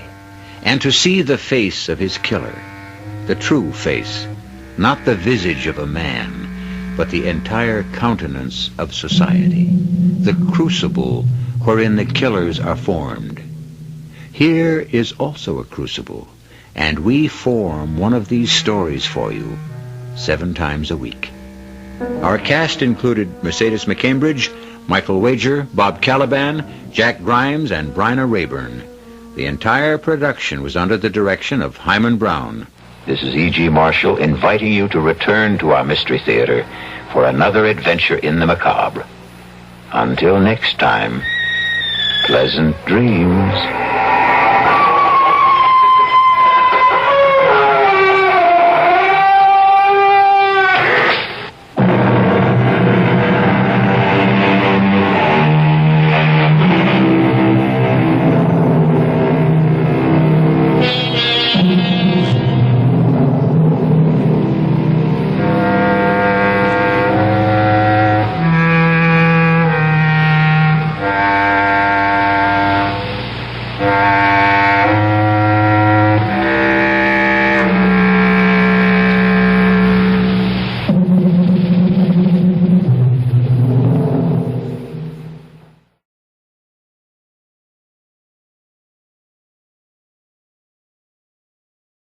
And now, Mystery Theater, brought to you in part by True Value Hardware, your store of first choice.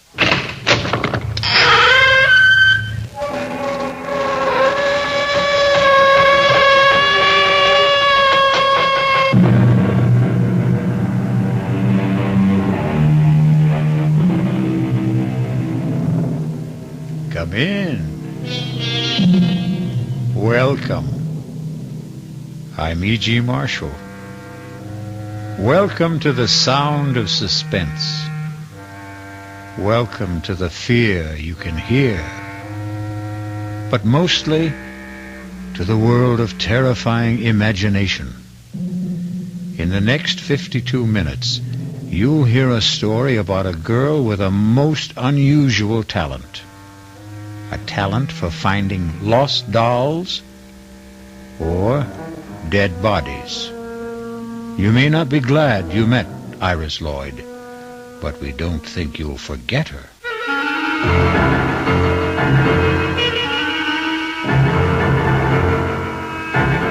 Our mystery drama, The Girl Who Found Things, was written especially for the Mystery Theater by Henry Slessor and stars Norman Rose.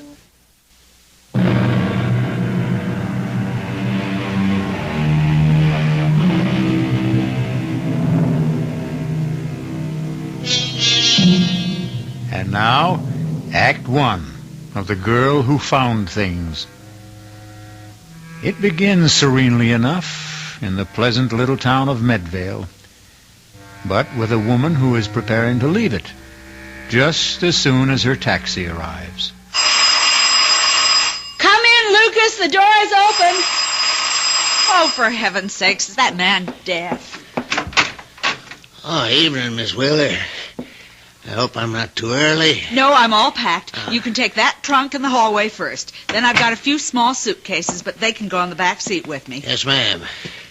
That all you're taking to Europe? I sent the rest ahead to the ship. Well, go on, Lucas. Start loading that taxi. Yes, ma'am. Yeah, I was just wondering if there is something you wanted me to do in the house for closing it up, you know. It's all been done, Lucas. You sure you turned off the gas, electricity? How about the fireplace? Oh, I see you had a fire this morning. Are you sure it's good and cold? Oh, I suppose you could check it again, just in case. Better safe than sorry, they say. Seems to me you've got a couple of embers burning there. Maybe I could put them out with a shovel. Please hurry, Lucas. Yes, ma'am. I'm going about this as fast as I can. You see, this isn't easy for me. What isn't? Lucas, for heaven's sakes, put the shovel back. You're tracking ashes all over the floor. Please, turn around, Miss Wheeler. Don't look at me. Lucas, are you crazy? I can't do this if you're looking at me. Lucas, put that down! I'm sorry, Miss Wheeler.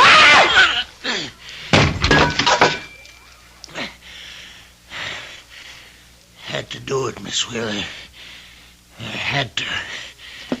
Now I've got to pick you up. Take you outside to the woods. That's where I got to bury you, Miss Wheeler.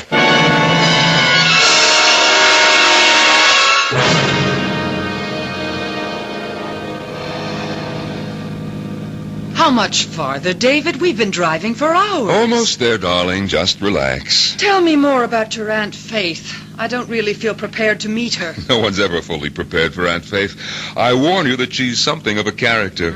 Just waiting to be discovered by Monthly Digest. Anyway, after my mother died, she became less auntie and more motherly. That's why she was so upset when I got married and failed to do my filial duty. By bringing your bride home for approval. Something like that. Take my word for it. She'll be crazy about you. But remember what I said. She's an old gypsy. Don't be surprised if she drags out a crystal ball and starts predicting your future. Speaking of which, there's our future for the next few months straight ahead of us. The old homestead. David, is that you? It's us, Aunt Faith. Oh, David, my handsome boy. Hello, Auntie. Oh, I'm so glad to see you. It's wonderful seeing you. Aunt Faith, meet Rowena. Well, and it's about time. Hello, Mrs. Demarest. Nice to meet you at last. Oh, David, she's beautiful. Well, come inside. Come in. I've got a fire going. Let me take your coat, my dear. Oh, what a lovely fur. What is it, mink? Sable. I told Rowena she ought to wear the label on the outside so that people... Oh, well, I didn't know that you had company, Auntie. Oh, yes. David, this is Lieutenant Reese. Lieutenant, this is my nephew, David Wheeler, and his wife, Rowena. Ah, Lieutenant. That isn't a military title, is it? No, sir. I'm with the police. Oh, of course. Well, how do you do? I'm sorry we have to meet this way, but then I always seem to meet people when they're in trouble. Of course, I've known Mrs. Demarest for some time. Well, Lieutenant Reese has been a wonderful help with my charity work, David. And he's been such a comfort since this awful thing happened. Yes. Oh, well, it's been years since I was in this room. I'd appreciate it if you and I could have a word alone. Oh? Oh, Rowena, I'll tell you what. Why don't you and I go upstairs and I'll show you your room? Yes, that would be fine. I can even show you the room where David was born and his old nursery. Well, how long's it been since you left Medvale, Mr. Wheeler? Oh, maybe 10 years. I've been back here on visits, of course. Once when my father died 4 years ago. As you know, our family business is down south. Yes, I know. You and your sister... My half-sister. Yes, you and your half-sister, Geraldine. You were the only proprietors of the mill, weren't you? Mm-hmm, that's right. But you did most of the managing, I gather. When your parents died, Miss Wheeler kept the estate and you went to Virginia to manage the mill. That's how it was, right? That's how it was. Successfully, would you say? Lieutenant, I'm going to save you a great deal of time. Geraldine and I didn't get along. We saw as little of each other as we both could arrange, and that was very little. Thank you for being frank. I can even guess your next question, Lieutenant. You'd like to know when I saw Geraldine last. When did you? 3 months ago in Virginia, on her semi-annual visit to the mill. But you were in Medvale after that, weren't you? Well, yes, I came up to see Geraldine in March on a business matter. As my aunt may have told you, Geraldine refused to see me. What sort of business matter was it? I wanted Geraldine to approve a bank loan I wished to make to purchase new equipment. She was against it, wouldn't even discuss it. So I went home. And you never saw her again? Never. And in case you're wondering, Lieutenant, I have no idea where she is. No idea at all.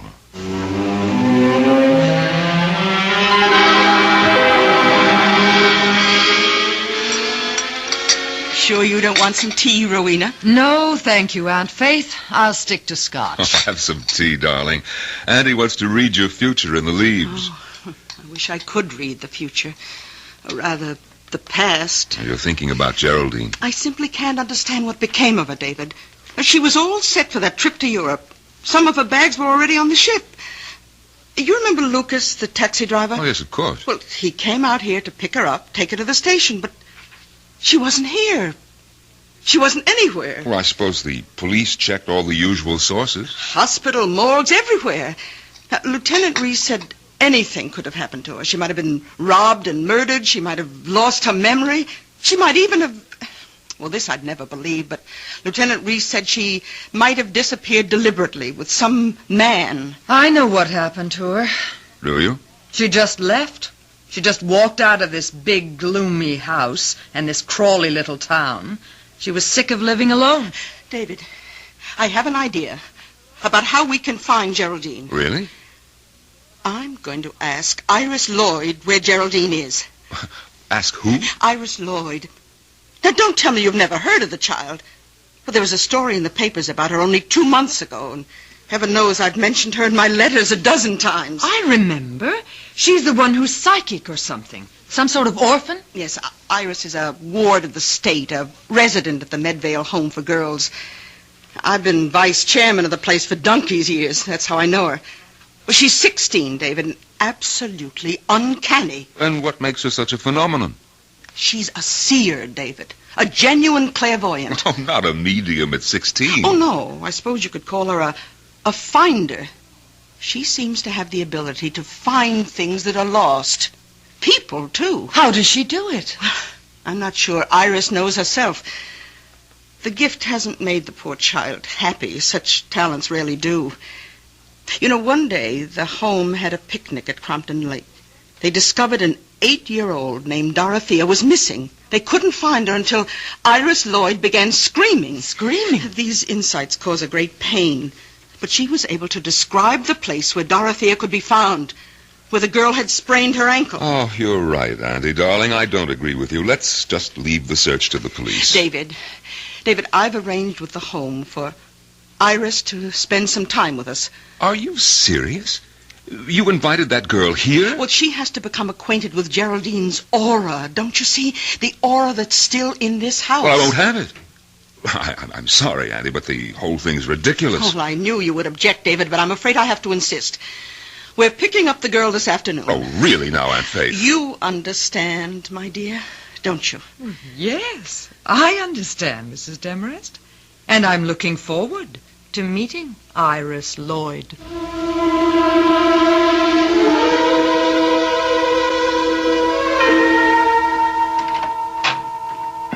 Please come in, Mrs. Demarest.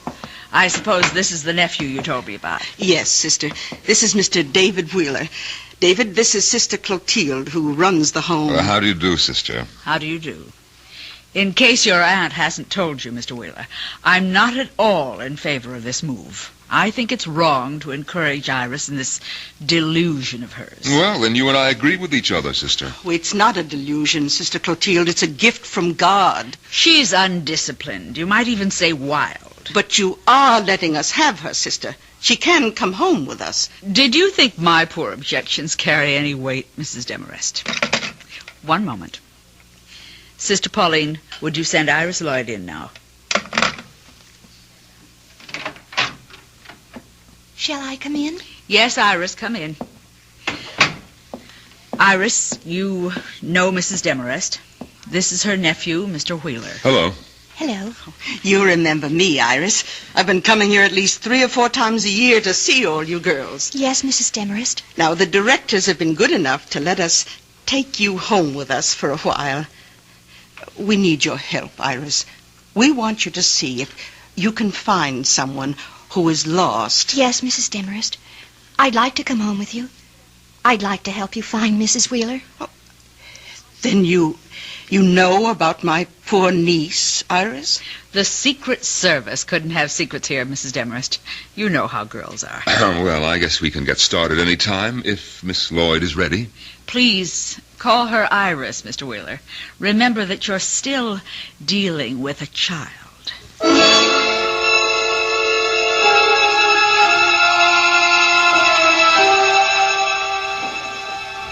Iris, I hope you'll enjoy staying with us. I have a lovely room for you. I'm sure you'll like it. You know what I'd really like? What's that? A cigarette. Why, Iris!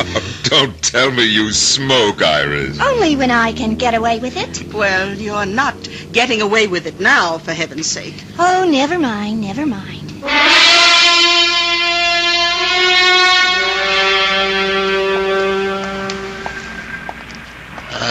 Hello there, Mr. Wheeler. Oh, Lucas. Well, how are you? How's the taxi business, Could I talk to you a minute, Mr. Wheeler? No, Lucas, I'm sorry. I've got to get these groceries home. We have company for dinner tonight. She's at your place, ain't she? That girl. What girl? That Iris Lloyd. The girl who finds things. I'm afraid of her, Mr. Wheeler. I'm afraid she'll find out what we did. Shut up. Don't you ever say anything like that to me again.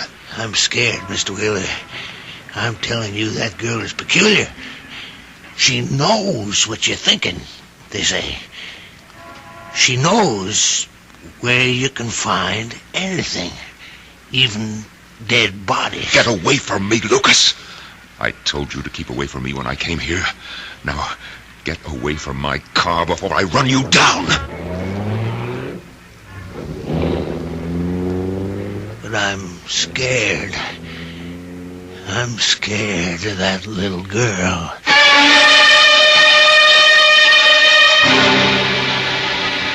Lucas, the taxi driver, Lucas, the murderer, is scared. But David Wheeler seems to be frightened too. And maybe we'll learn if the fright is justified when we return shortly with Act 2.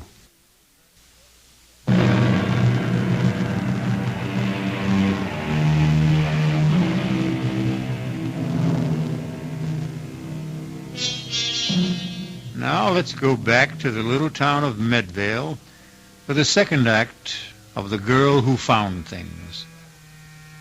David Wheeler has just returned from his shopping trip, but he finds things are different in the big house at the end of the road. What happened here, Rowena? This room looks like a cyclone hit it. It was Hurricane Iris. What are you talking about? Aunt Faith caught her sweet little orphan Annie in here smoking one of my cigarettes. I didn't hear the whole argument, but I'll tell you one thing. That girl has the vocabulary of a longshoreman. Well, maybe that'll knock some sense into Aunt Faith. Iris started throwing things, and that's when Aunt Faith went upstairs to lie down. I'll go see her. Tell her to take her psychic delinquent back where she came from. I wouldn't bother her now. She's not feeling well. Well, I'll see the little monster then. Where is she? Next door to us, in Geraldine's room. Iris? Iris, it's Mr. Wheeler. May I come in? Hello, handsome. Auntie says you went shopping. What have you been up to, Iris? Now, my aunt isn't a well woman, and we won't put up with any bad behavior. Now, what happened downstairs? Nothing. I found a button ashtray and took a couple of drags. You'd think I was committing a mortal sin the way she yelled at me. I heard you did some fancy yelling yourself. Is that what the sisters taught you at the home? They didn't teach me anything worthwhile. Well, maybe you need more instruction. Maybe you better get back there as soon as possible. Oh, Mr. Wheeler, please. Oh, I'm awfully sorry. I didn't mean to do anything wrong. I didn't. Please don't send me back. No, wait. Oh, please. Now, wait a minute now. Oh, please don't do it. Oh, don't. What's going on here? Oh, Mrs. Demarest, I'm so sorry. I don't know what came over me. It was the devil. I'm sure it was the devil. Trying to take my body into... Oh, there, Iris. It's all right, dear. I know you didn't mean what you said. No, it's the gift that makes you this way. And don't worry about what I asked you to do. You take your time about Geraldine. Take as long as you like. Oh, but I want to help. I really do, Aunt Faith. Now, wait a minute, Auntie. You're not going to fall for this... Oh, listen. Listen. Do you know something? I can feel your niece in this house, Aunt Faith. I really can. I can feel her in this room, whispering to me, trying to tell me where she is. Can you, Iris? Can you really? For heaven's sake, Auntie, can't you see that she's... I can. I can feel her everywhere. I can almost touch Miss Wheeler. Oh, is this her closet? These are her clothes. Oh, they're so beautiful. She must have looked beautiful in them. Has Iris ever seen a photo of Geraldine? Oh, look at this one. It's all gold, all shiny gold. And it's so long. Was she very tall? It's an evening gown, Iris. Oh, I can sense her in this gown. I can. I just know I'm going to be able to find her for you, Aunt Faith. I know it. Yes. Yes, I believe that too, my child.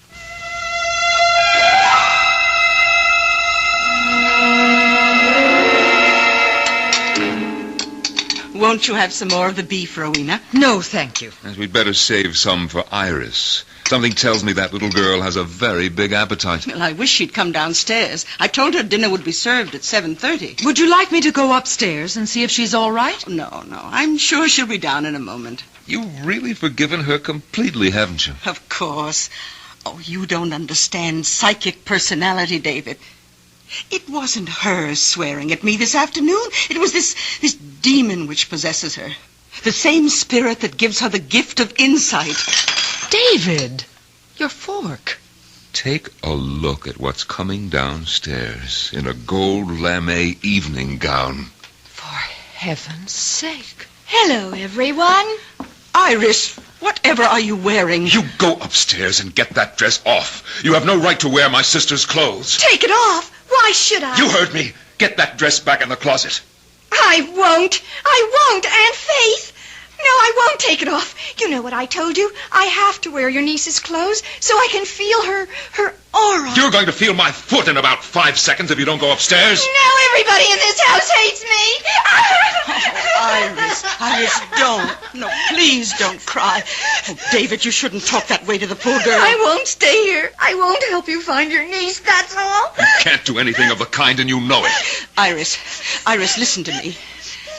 Yes. Iris, you remember those things you did at the home? The way you found things for Sister Therese? Yes. Do you think you could do something like that again, right now for us? I don't know. I could try. Would you let her try, David? I don't know what you mean.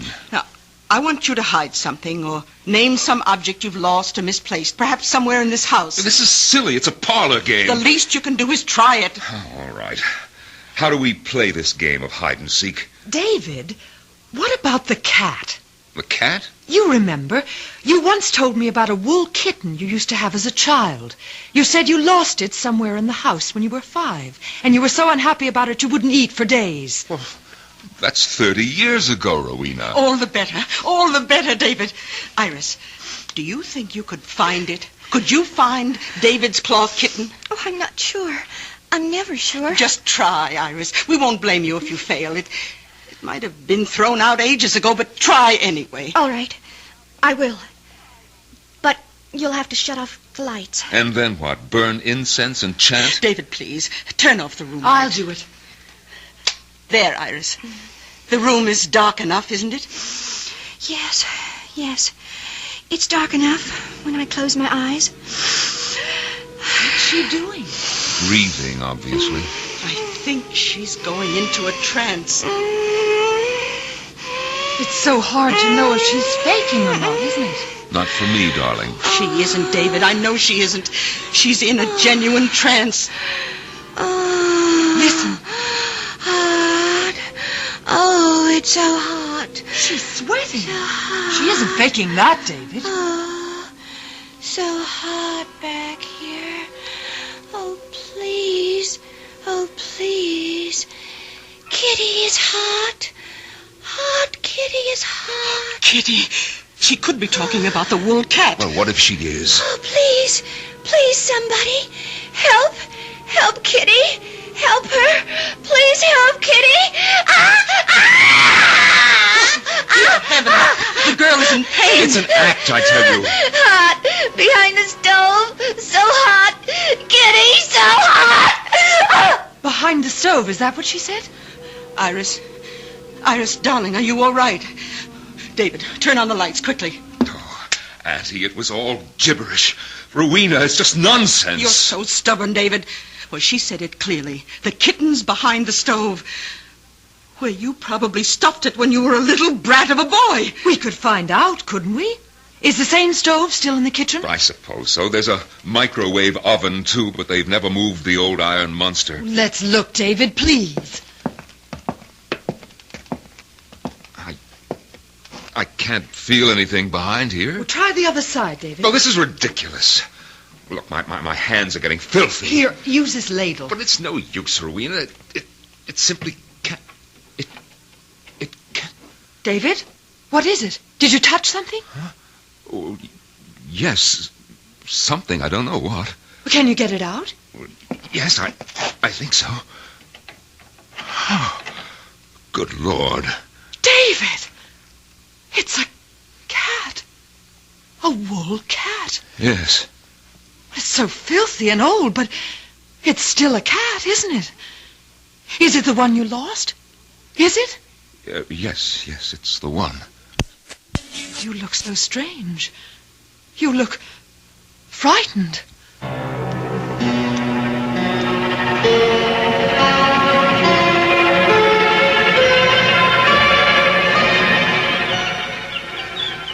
What are you doing here? Iris, having a picnic all by yourself? I just thought I'd lie on the grass for a while. What are you doing with the daisy? Loves me? Loves me not? Want to finish it off for me, Uncle David? Cut out the Uncle David stuff. I'll finish it for you then. She loves me. She loves me not. She loves me. She loves me not. Too bad, Uncle David. She just doesn't love you. Who? Your wife, of course. Who else? Bye now. Iris, wait. Yes? Look, I want to talk to you a minute. Really? Iris, what's the story with you? You've been here over a week and you haven't done anything about... Well, you know what? This is just a great big picnic for you, isn't it? What if it is? You think I want to go back to the creepy home? It's better here. No uniforms, no 6 a.m. prayers, none of that junk they call food. Also, I like the company. I suppose I should say thank you. There's nothing you can say I don't know already. I'm psychic, remember? What about that, Iris? Is it just some kind of trick? You can tell me. I'll show you if it's a trick. Want me to tell you all about yourself? All right, go ahead. Okay. Your wife hates you. She thinks you're rotten. You weren't even married a year when you started running around with other women. You never went to the mill, not more than once or twice a month. That was how you ran the business. All you knew how to do was spend the money. You little brat. You're not psychic, you're an eavesdropper. Oh, let go of my arm. Your room is right next door. You've been listening. You think I could help hearing you two arguing? No, I guess you couldn't. I'm sorry, Iris. I hope I didn't hurt you. I know a way you can make it up to me. Like this. Oh, hey, now cut that out, will you? Don't you want to kiss me? No, you dumb kid. I'm not a kid. I'm almost 17. You were 16 3 months ago. I'm a woman. But you're not even a man.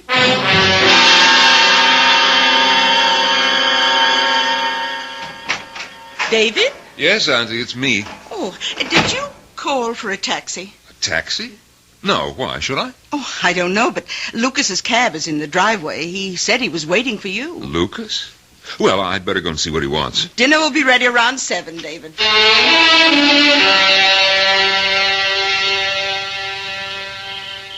All right, Lucas. What are you doing here? I had to talk to you, Mr. Wheeler. I wanted you to know how it went. I did what you told me, exactly like I said. I hit her clean. She didn't hurt a bit. No blood. All right. I don't want to hear about it anymore, Lucas. I'm satisfied. And you should be, too. You got your money. Now forget about it. I picked up Miss Wheeler and I took her out in the woods as far as I could. I dug deep, Mr. Wheeler. I did a good job. I smoothed it over and spread them leaves so as nobody would guess it was there. Nobody except... Oh, so it's that girl you're still worried about. I heard awful funny things about her, Mr. Wheeler. About her finding things. Finding that little girl that fell near Crumpton Lake. Maybe she can see right into your sister's grave. Iris Lloyd won't find her. Nobody will. But she's right behind the house, Mr. Wheeler. She's so close. Right in the woods. You've got to forget it, Lucas. Like it never happened. My sister's disappeared, and she's not coming back. As for the girl, don't believe what you hear. Nobody can see into a grave, Lucas. Nobody.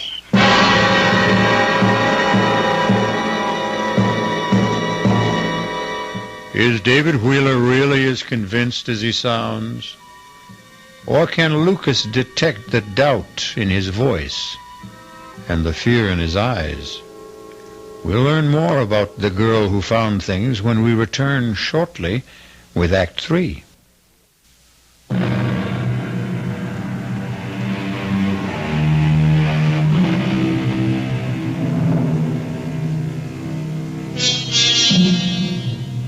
Now let's return to the Wheeler house in the town of Medvale. A house filled with people waiting for a psychic revelation from the girl who found things. But that revelation appears to be very slow in coming. That girl has been here for how long? 2 weeks? It seems like 2 months. And she hasn't done a thing but enjoy herself. David, what's the point of our staying on? You said you had some affairs to settle. You don't seem to be conducting any business at all. I haven't been in the mood for business. If you think Iris Lloyd is indulging herself, what about you? Shh, be quiet. I told you that she can hear every nasty little quarrel in this room. She's not the only clairvoyant around here. I can read her mind. She's in love with you. Of course, there's a minor obstruction in her plans, a small matter of your wife. But then I've never been much of a hindrance to your romances, have I? I thought you agreed to that truce. You are a pacifist, David. That's part of your charm. That's why you came up here in March, wasn't it? To make peace with Geraldine. I came here on business. You came to keep Geraldine from sending you to prison. That was the business. You know nothing about it. I know you were taking money from the mill. Geraldine knew it, too. How much time did she give you to make up the losses? All right. If you won't let me get some sleep here, I'll sleep in the library. David! David, is that you? Yes, Aunt Faith. What are you doing up? Oh, I heard a noise. Oh, well, it was me, probably. I was just going down to the library to find a book to read. No, it wasn't you. David, look. What? Well, it's Iris. Yes, in her nightgown. What's she doing in the front hall, dressed like that? David, she's sleepwalking. What? Look at her eyes. David, we have to follow her. No, let her alone, Addie. You're not supposed to disturb a sleepwalker, are you? I've got to follow her. All right, I'll come with you. David, she's talking to herself. Can you hear her? What did I forget? What did I forget? Oh, did you hear that? Did you hear what she said? Yes, but I don't understand it. Why doesn't the taxi get here? Why doesn't it get here? Taxi. She said something about a taxi, David. Yes, I heard her. Oh, we have to be going to the station. I'm so nervous. I'm always so nervous when I go on a trip. Please get my luggage. My luggage. Oh, dear God, David. She's in a trance. She's talking the way... Oh, what did I forget? Gas, electricity, telephone. The fireplace. Is the fireplace cold? Oh, no! Not the fireplace! Not the fireplace! What does she mean? I don't know, but... Auntie, I think this is wrong. I think we should get her back to bed. No. Don't touch her, David. Don't. Look. She's heading for the back of the house. Come on. Yes, we've got to follow her. I think she means to go outside. We can't let her do that. Maybe it's important. Maybe it's something to do with Geraldine. Oh, don't be insane. She's just sleepwalking. That's all it is. Iris, wake up. David, don't. You mustn't. You want that girl to catch pneumonia? Iris. No, Iris. Don't hit me. Don't. Please. Iris. Put it down. Iris, Don't. wake up. Don't. Oh, David, what have you done? You're not supposed to wake a sleepwalker. Everybody knows that. Let me go. Stop it. Help somebody. Stop it. Help me. Iris. Help me. Iris, it's only me, Iris. He's trying to kill me. He wants to kill me. Oh, no, darling. It's all right. It's only us. Wake up, I said. Wake up. Oh, you poor child. You poor baby. Oh, David, that was a cruel thing to do. Oh, and Faith. Yes, Iris, I'm here. Oh, are you all right? Oh, yes. Yes, I'm all right now. Oh, I was so frightened for you, dear. Yes, but I'm all right. I think that I'm ready. Ready? What do you mean, dear? I think I can do it now. I think I might be able to tell you. You mean where Geraldine is? Yes. I think I can. Oh, David, we've got to call Lieutenant Reese. Reese? At this hour? I told him I would call him whenever Iris thought she knew something. I promised him I'd call. But it's almost midnight, Auntie. He'll come. I know he will. I'll telephone him myself. You take Iris to her room. Yes, all right. Come on, Iris. Yes, Uncle David.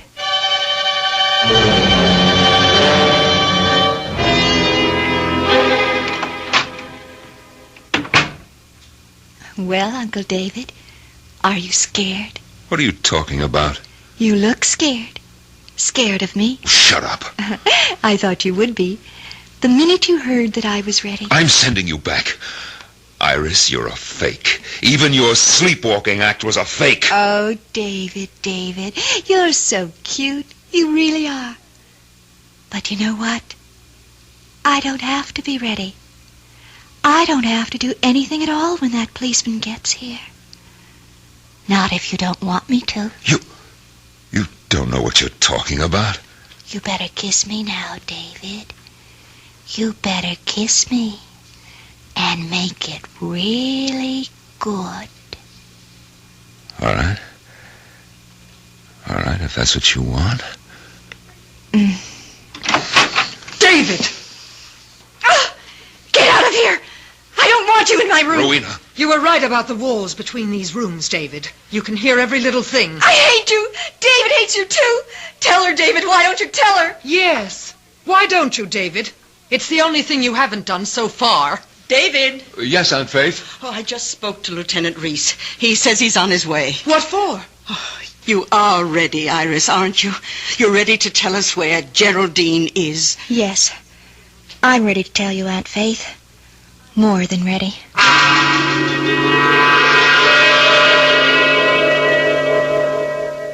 Are you sure she's all right, Mrs. Demarest? She looks awfully pale to me.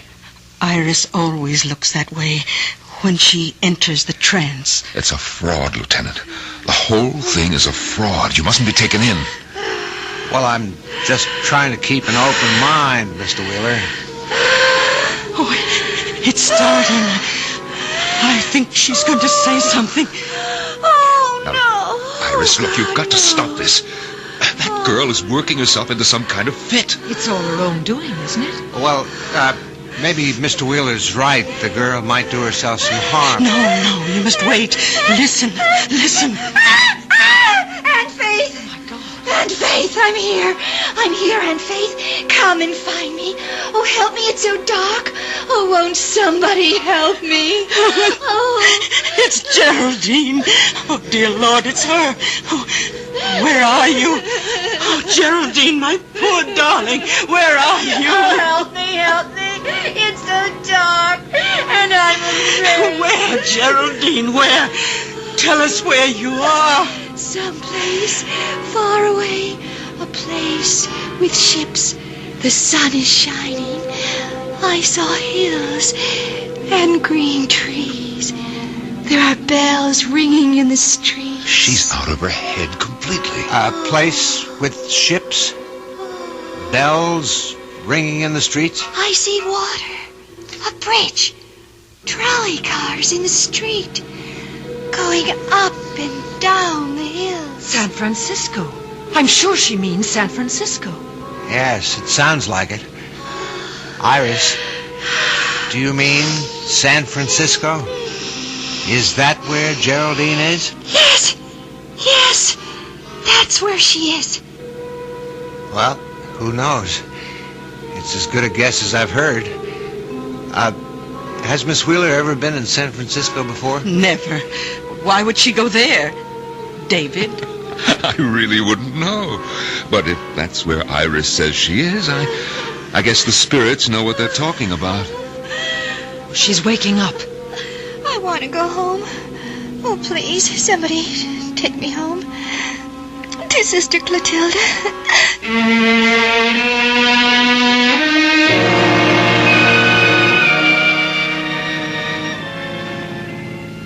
Well, your idea was a huge success, Auntie. But I can't say that I'm not glad to see little Iris back where she belongs. Yes, the poor child. It's the only home she knows. Now all the police have to do is find Geraldine in San Francisco, if she hasn't taken a boat to South America by now. I just don't understand it. It's not like Geraldine to run away without a word. Well, here we are, home again. Aren't you coming in, David? Oh, not just yet. I thought I'd go into town and pick up some champagne. I thought we'd celebrate a bit tonight.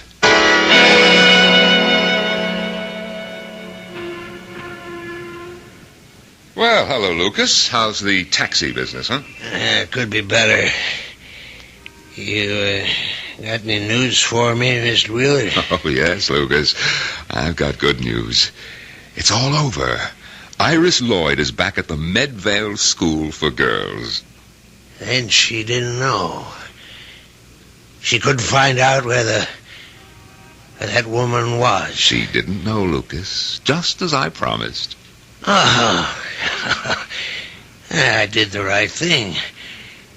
I knew it was the right thing, Mr. Wheeler, but I didn't want to tell you. Right thing? What do you mean? Well, I figured that girl could tell if the body was buried right outside the house, but she'd never find it if it was someplace else, someplace far away. Lucas, what are you talking about? I went out into the woods last week and dug up that woman's body. I put it in that trunk of hers, Mr. Wheeler, and I sent it by train far away as I could. Too far away for that girl. Yes, sir. Excuse me, Mr. Wheeler. What? Lieutenant Reese. I wonder if we could have a talk, Mr. Wheeler? About what? We've received a telegram from the West Coast. The police out there didn't have any luck tracing your sister, but they did have a report on a steamer trunk. A trunk? It was in unclaimed baggage at the Southern Pacific Depot. It was shipped from Medvale only last week, and, well, it had Miss Wheeler's initials on it. No, it had more than that. So, can we go somewhere and talk about San Francisco?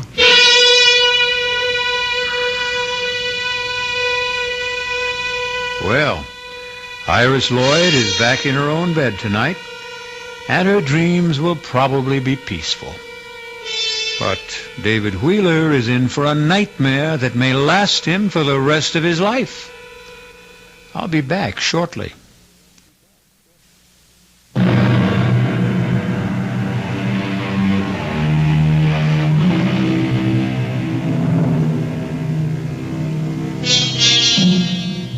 Do you think you have clairvoyant powers?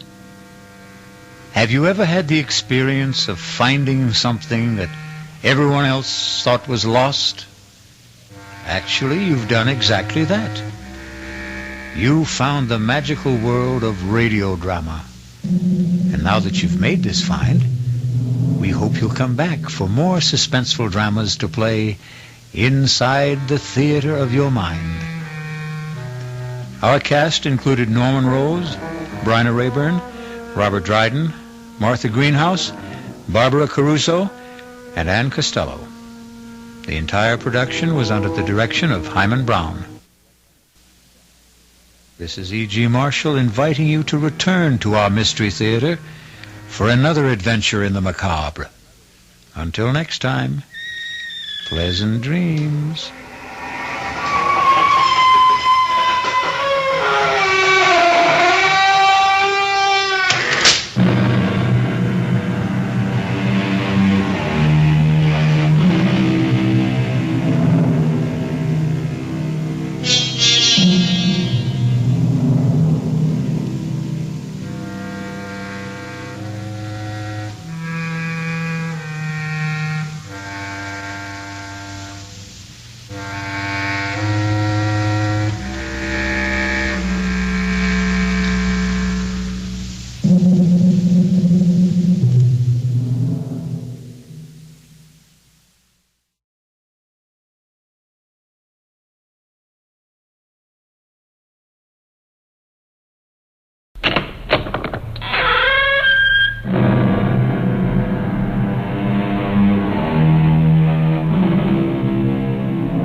Welcome. I'm E.G. Marshall.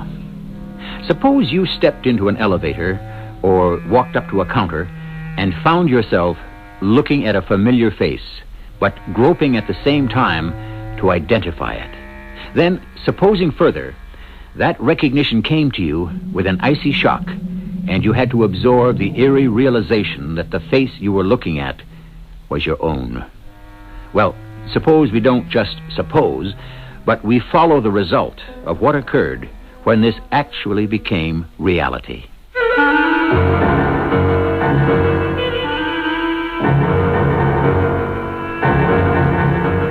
Our mystery drama, Two's a Crowd, was written especially for the Mystery Theater by Ian Martin and stars Earl Hammond and Mandel Kramer.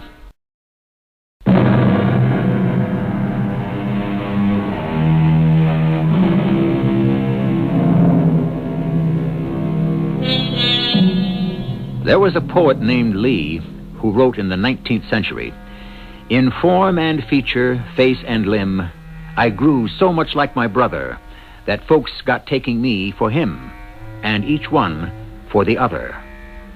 Since the dawn of time, identical twins have never ceased to amaze and intrigue us. Growing up together, sprung from one egg, it is not so surprising that more and more they grow into each other's inner selves as well as the outer.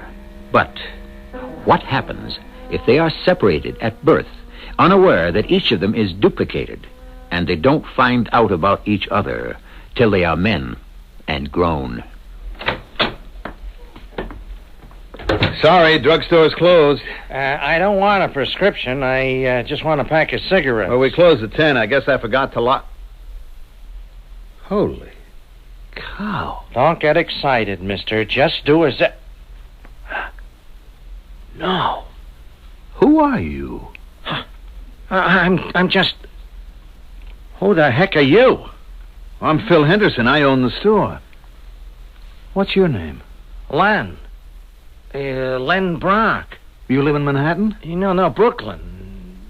You? Oh, no, Manhattan. Right here in this building. I just can't believe it. That knocks me out. How long you lived in New York? 28 years. How long have you been in Brooklyn? The same. Hey, what's your birthday? The 29th of April. Now, don't tell me that you... You got it. The 29th of April. Did you come here looking for me? No, I can't hit... Let me get a pack of cigarettes. Wait a minute. Wait a minute. Let me lock the door before somebody else barges in. You know, it's just pure luck that you found me here. Why, I thought you said you owned the joint. Well, I do. Well, technically my mother does, but the thing is I don't work here, you see. Well, what are you doing in here tonight? Well, the help got fouled up. One guy on vacation, one out sick. And the kid who helps assemble the Sunday papers was supposed to bring his brother to help him out, and neither of them showed. And the pharmacist goes off at 9. So he called me, and I've been breaking my back ever since then. Well, I'll get you your cigarettes. You want me to give you a hand with the papers? Yeah, that'd be swell. I mean, we gotta talk anyway. Oh, yeah. We gotta talk, all right. Here you go. Here are your cigarettes. Oh, here, I'll pay you. No, forget it. They're on the house. Look, I'm the one to pay you if you're going to help. Oh, no, forget it. It's all in the family, like, you know. You see it the way I do, huh? Like looking in a mirror. But it's just gotta be. I mean, I can tell you right now, it's got to be. See, I guess I'm the one that had to be farmed out. I mean, I was adopted. So was I.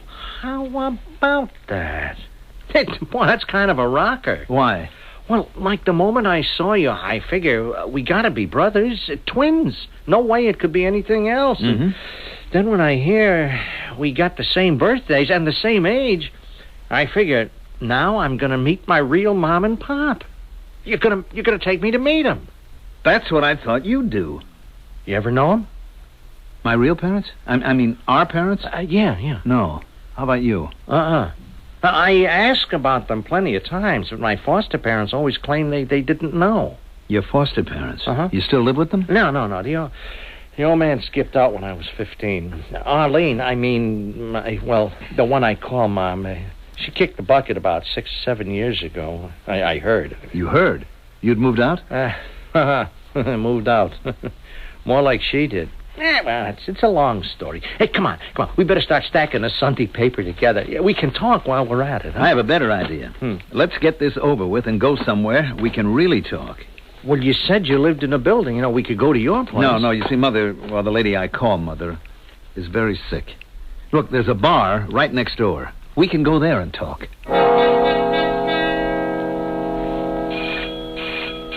All right. Where's the fire? Who is it? It's Ace. Open up. Hold it. What do you want? Well, take the chain off, Maisie, will you? Don't call me that. All right, May.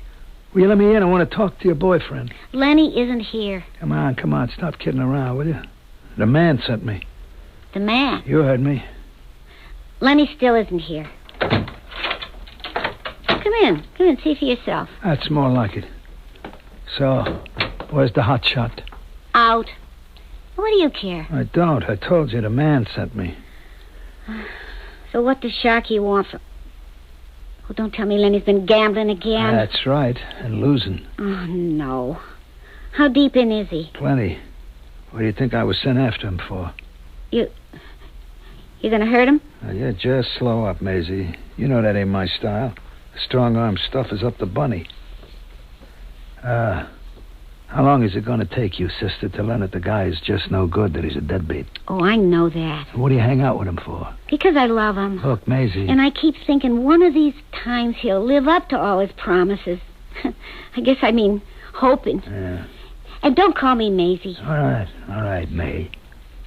Look, for your sake, I can keep Sharky off his back another week. Maybe 2. But if he can't bail himself out, Sharky's gonna lower the boom.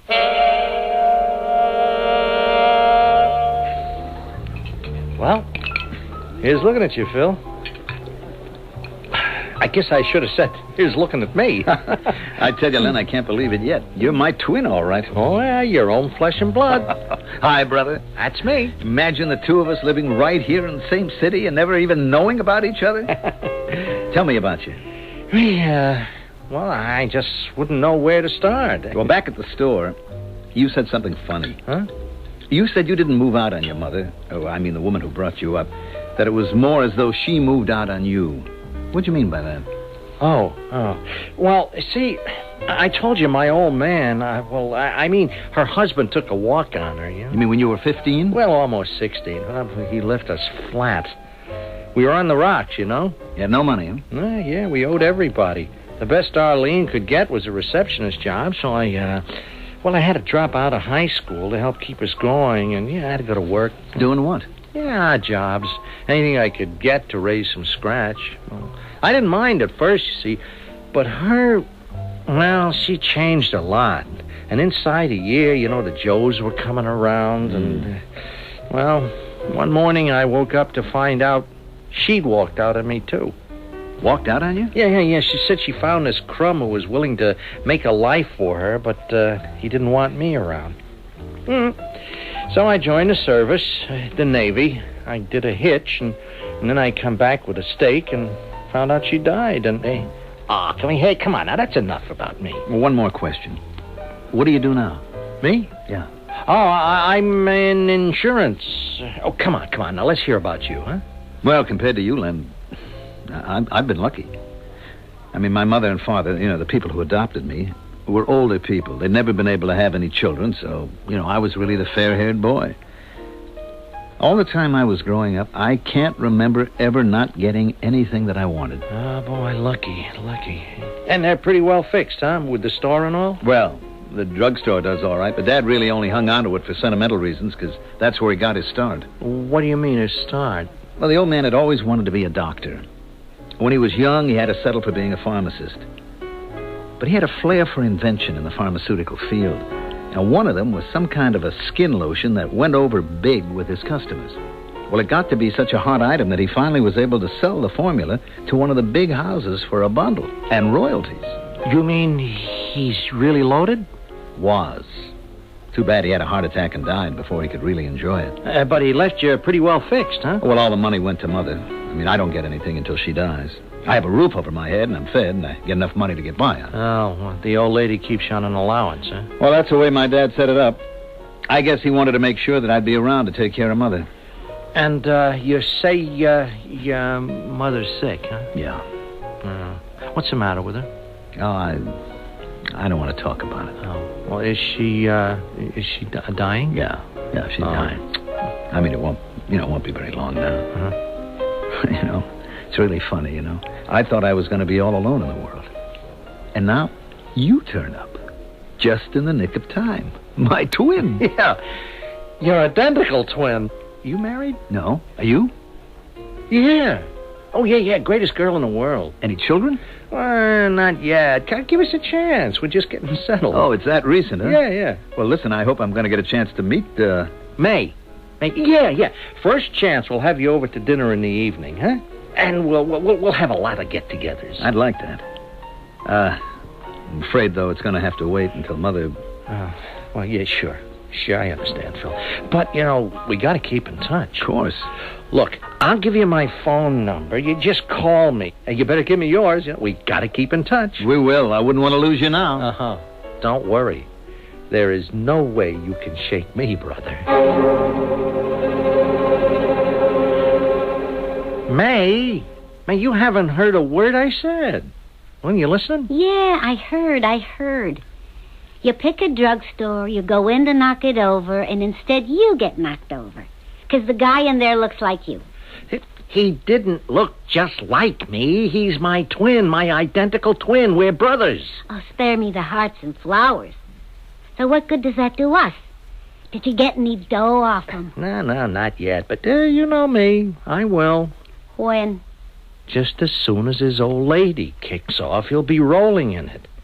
Hey, we'll be on easy street. How many times I heard that? Now, let me ask you a question. Did you hear what I've been trying to tell you? About what? About them markers of yours, about how Sharky's on your tail? Yeah, but you fixed that with Ace. Yeah, only for a week. Maybe a couple. Well, you can get around Ace, have him hold off until Well, maybe I could, but you know something? I won't. I'm not going out on a limb for you again till you put up or shut up. I'm tired of living on promises that always turn out to be lies. Sweetie, this time it is the real thing. Oh, sure. Yeah, the big hit. Now, this guy Phil is big for the family stuff. Now, he's almost in tears. He dug up his own brother. Look, don't you see? I got a ripe pigeon to pluck. And suppose he don't come through? Suppose he's not such a patsy as you think. Then how do you glom onto him, and what happens to your share the wealth plan? Not to worry, baby. No matter what happens, this is the one I won't let get away.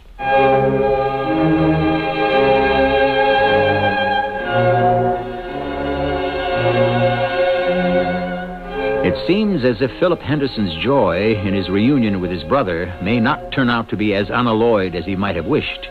Will Len, bitter and disappointed at the shambles of his own life, be driven to take advantage of his newfound sibling? And what will happen if Phil should not be as generous as Len expects? I shall return shortly with Act 2.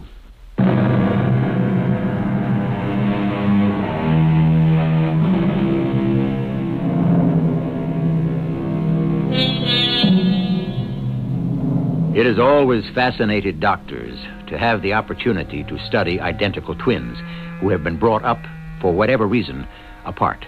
Their findings? That environmental differences produce little physical effect or changes in mental ability.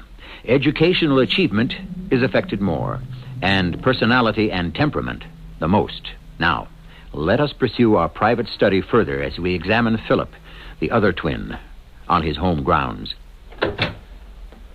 How is she, Dr. Clayton? Well, she seems to have perked up quite a bit these last few days, Phil. You mean she's getting better? No, I didn't say that. Just that she seems to have more energy. These cancers are always unpredictable. I can't honestly hold out any more hope for you in the long run. Cigarette? Oh, you know I don't smoke, Doc. Oh, yes, pardon me. I've forgotten. Do you mind if I do? No, not at all. Doctor? Yes, son? How long do you think she's got?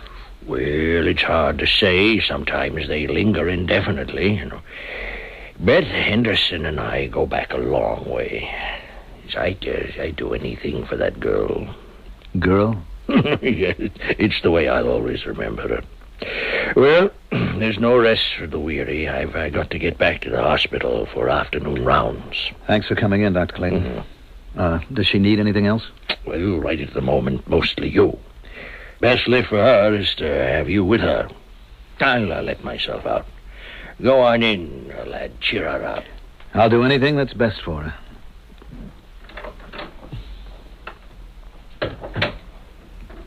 Hi, Mother. Hello, son. Come and sit by me, Philip. How you feeling?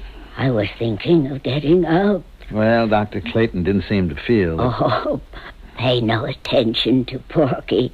He's an old fuddy-duddy. Porky? Oh, that's what we always used to call him. Dr. Clayton. Porky. It wasn't that he was so fat. He just had this little round belly.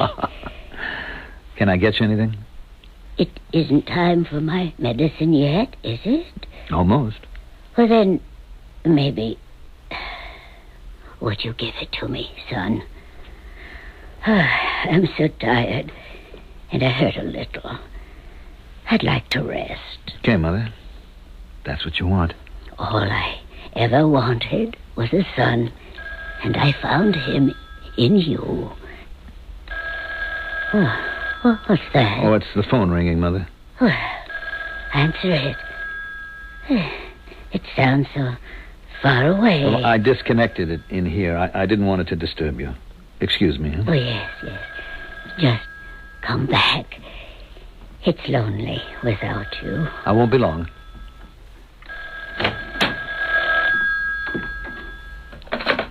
Hello? Phil? Yes, who's this? Oh, Len? Yeah, your brand new brother. I've been sort of hanging around waiting for a call from you. Oh, gee, I'm sorry, Len. I've been tied up with Mother. Oh, is she any worse? Well, no, it was just that the doctor's been here, and I have to stick around and take care of her. Well, I was hoping we could get together. How about having dinner with May and me tonight? I'd love to, but I really don't think I could make it. Well, how's about if we should drop by this afternoon and pay your mom a visit? Kind of cheer her up? Well, I don't really think she's up to it, Len, but... Yeah? What? Well, look, I want to see you, and I want to meet your wife. Why don't you and May meet me at the Birdcage? Huh? You know, the place we had drinks last night. Mother has to rest from, like 12 to 2:30 or so, so why don't you come and be my guest there for lunch? Well, if you say so... I do say so. I don't want to lose you, brother, now that I've found you.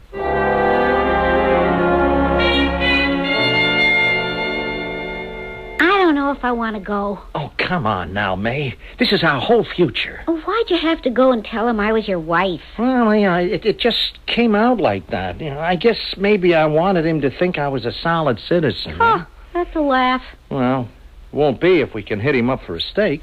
Well, why should he give you any handouts? Well, he's my brother, ain't he? You say. So, come on. I'll prove it.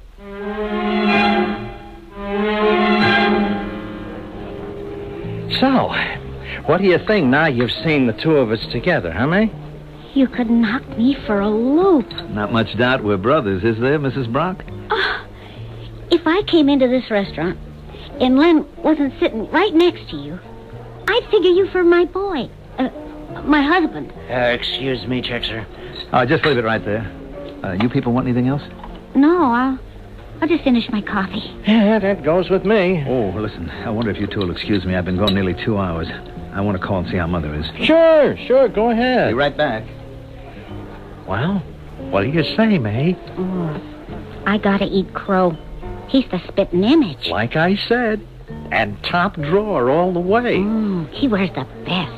That suit, that tie, and the wristwatch and the name bracelet are solid gold. Oh, he spells real money. And all we gotta do is pry our share of it away, huh? I don't know, Len.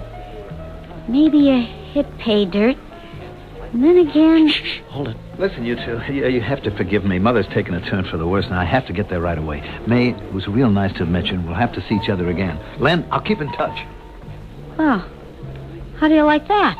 Your big, generous twin brother has stuck us with the check?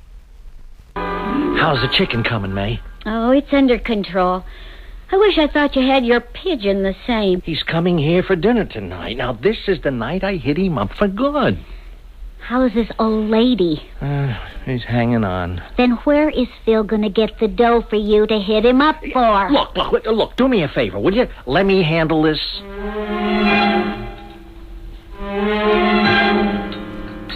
Hey, that was a wonderful dinner, May. You're really a good cook. My brother is one lucky guy. Thanks, Phil. Anyone for more coffee or brandy? No, I don't want any more. No, I'll pass, too. Why don't you boys chew the fat while I clear the table and get rid of the dishes, huh? Can I help? Oh, no, you're the guest. And anyway, there's only room in our kitchen for one. Yell if you want anything. Hey, that's a wonderful wife you have there, Len. I said that's a wonderful wife. Oh, me, yeah, sure. Oh, you gotta know it. Yeah. You seemed a little abstracted, Len. What was that word? Abstracted. You know, thinking of something else, maybe. Oh, yeah. Well, you see, I got this deal on my mind. Deal? Yeah, I haven't told you, Phil, but, business is just terrific for me. Now, I'm selling insurance like it just came into style. But what ginches me is I'm not selling it for myself. You know what I mean? No. I'm working for a company. I put out the sweat, and they lick up all the gravy. So, me and this other guy, we want to go into business for ourselves. You know, each put up half the capital. Why not? Sounds like a great idea. Yeah, but I ain't got the do-re me. Oh, well, can't you raise it somewhere? I ain't got what you might call a cash flow problem right now. Well, can't you borrow it?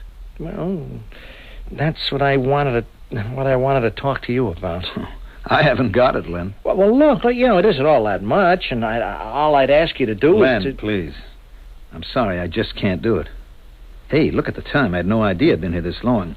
I shouldn't have left Mother by herself. Oh, I thought she had a nurse with her. Well, she does, but she depends on me so much. Look, you'll have to forgive me for rushing, huh? And say goodnight to May for me, will you? I'm right here, Phil.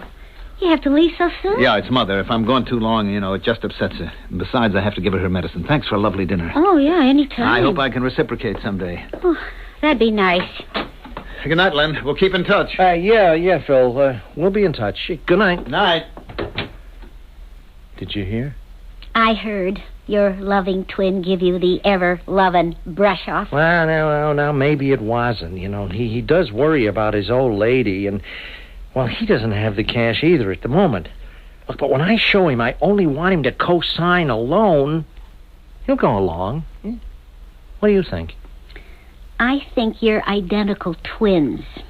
Except for one thing. What? He's a bigger deadbeat than you are.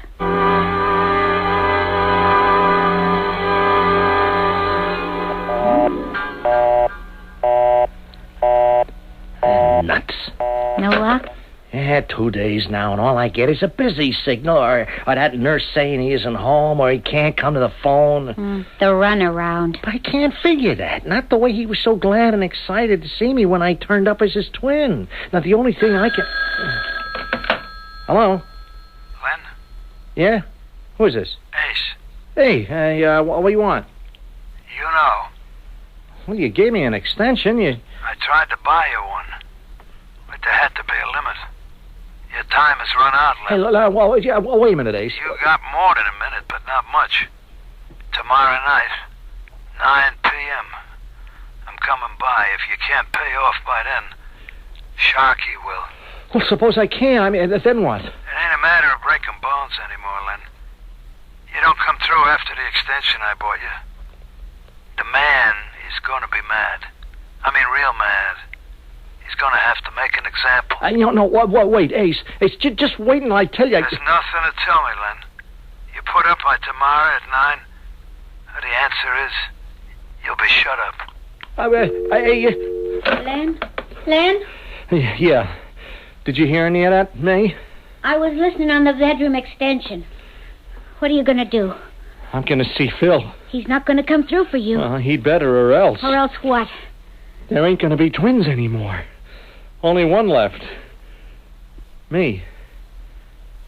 I'm going to kill him. How will that help?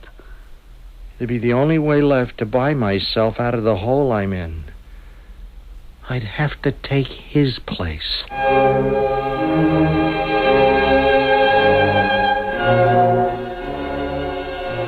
Given a total resemblance, would it really be possible for one person to step into another's shoes? Someone from a totally different background, upbringing, education. Someone who had only the most recent and fragmentary knowledge of the man he hoped to personify. And even if successful at that, how could he dispose of his other self?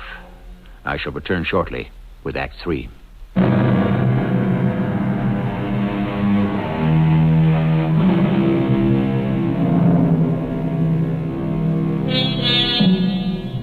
Given the characters of the twins involved and the circumstances of their divergent backgrounds, ever since their meeting, this chronicle has been building to a sensational denouement. Would it be possible for the one twin, Len, to carry off this grand deception? Can he be as successful as Sidney Carton in The Tale of Two Cities, or Rudolf Rassendyll in The Prisoner of Zenda? If he can, should he be? Their motives were unselfish. Len Brock's sheerly mercenary and criminal. Before we judge, let's find out exactly what he has in mind. What do you mean, take his place? If my twin brother Phil is out of the way, who's to know that I'm not him? Oh, you couldn't get away with that? Why not, May? You said yourself you wouldn't know him from me. To look at, sure.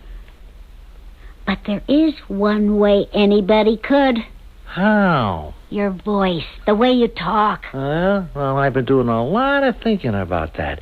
You know the way I've always kidded around with impersonations and stuff? Oh, yeah, but that's... Yeah, well, listen. It's Mother. If I'm gone too long, it upsets her. And besides, I have to give her medicine.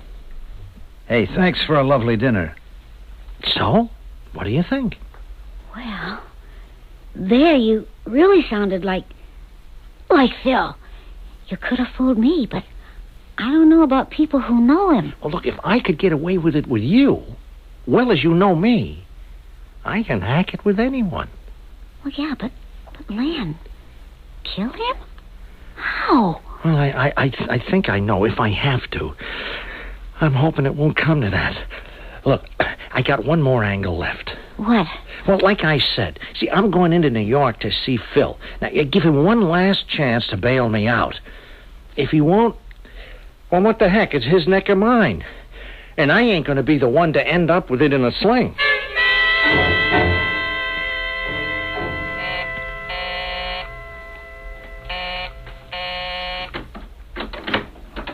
Len, what are you doing here? Well, I've been trying to get you on the phone for 2 days with no luck. I thought I'd try in person.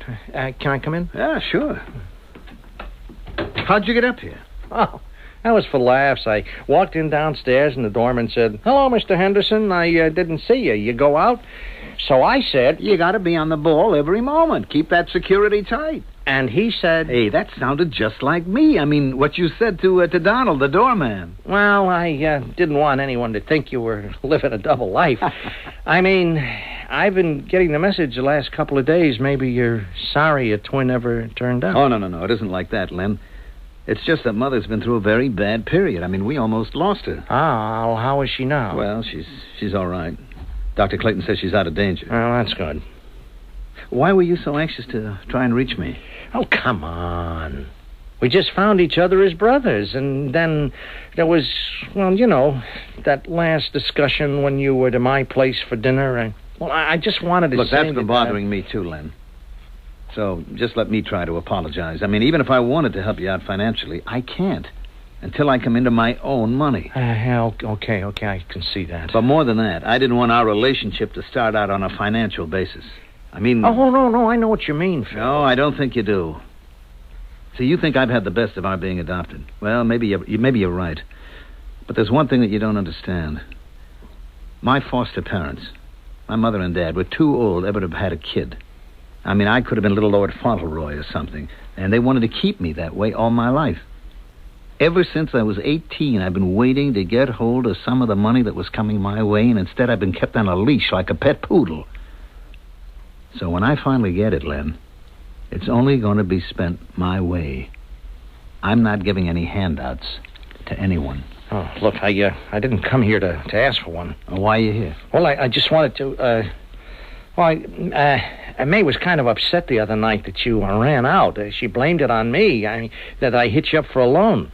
I said you wouldn't hold it against me, but then when I couldn't reach you... I told you, Mother's been very sick. I didn't have time for anyone but her. Oh, I see, but she's better now. Well, she's in a remission period. You know, it's like a pendulum, it's back and forth, and one of these times it's going to swing too far. Well, have you anyone to take care of her? Got nurses around the clock now. Yeah. Well, then you ought to take a little time off. You need to rest yourself. Well, it has been quite a strain. Yeah. Well, why don't you come tomorrow night and have dinner with us? May asked me to ask you. I don't know. Look, you could eat and run. This time I won't give you any reason to, and we'll understand. I appreciate that, Len. Yeah, we're brothers, We gotta stick to each other through thick and thin, huh? Right? Right. Yeah. Okay, what time? Say 6:30 to 7. I promise you. You'll be gone by 9.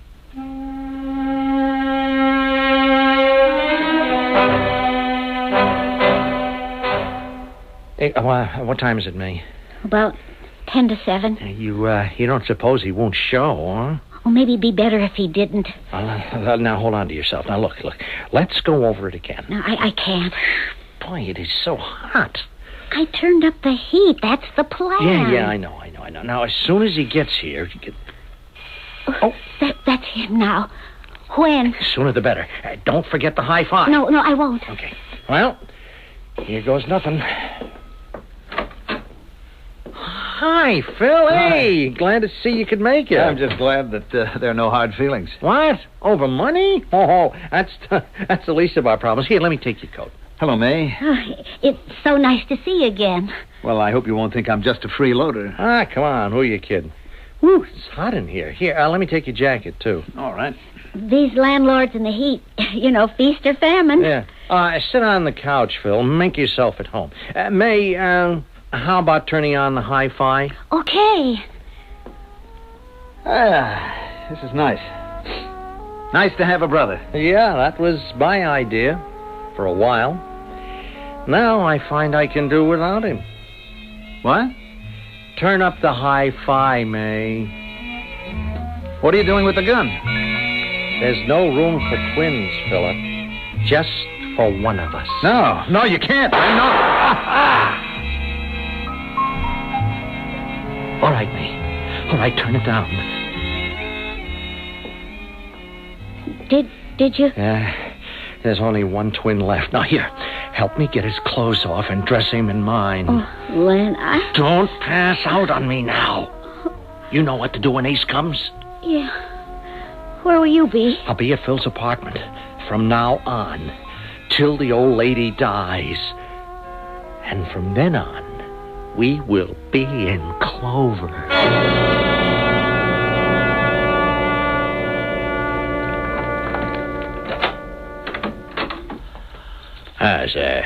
Phil, I'm glad you got home. What are you doing here? I want you to get a hold of yourself, son. Your mother's had a very violent attack. The nurse called me, and we've got her under sedation now. And we're just waiting for the ambulance. Oh, you mean Mother is dying? Well, we've always known it was just a matter of time.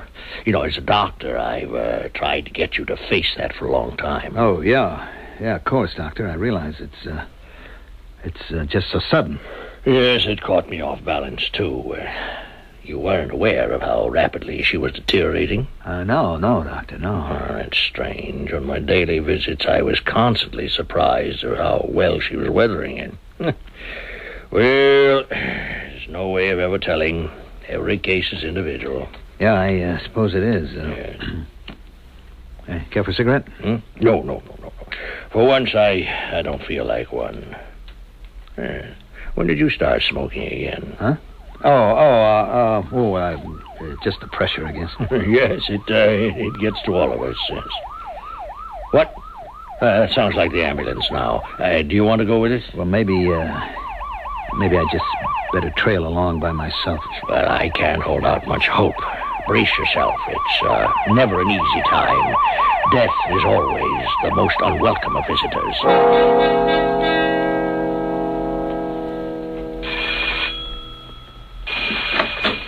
Hi, little sister.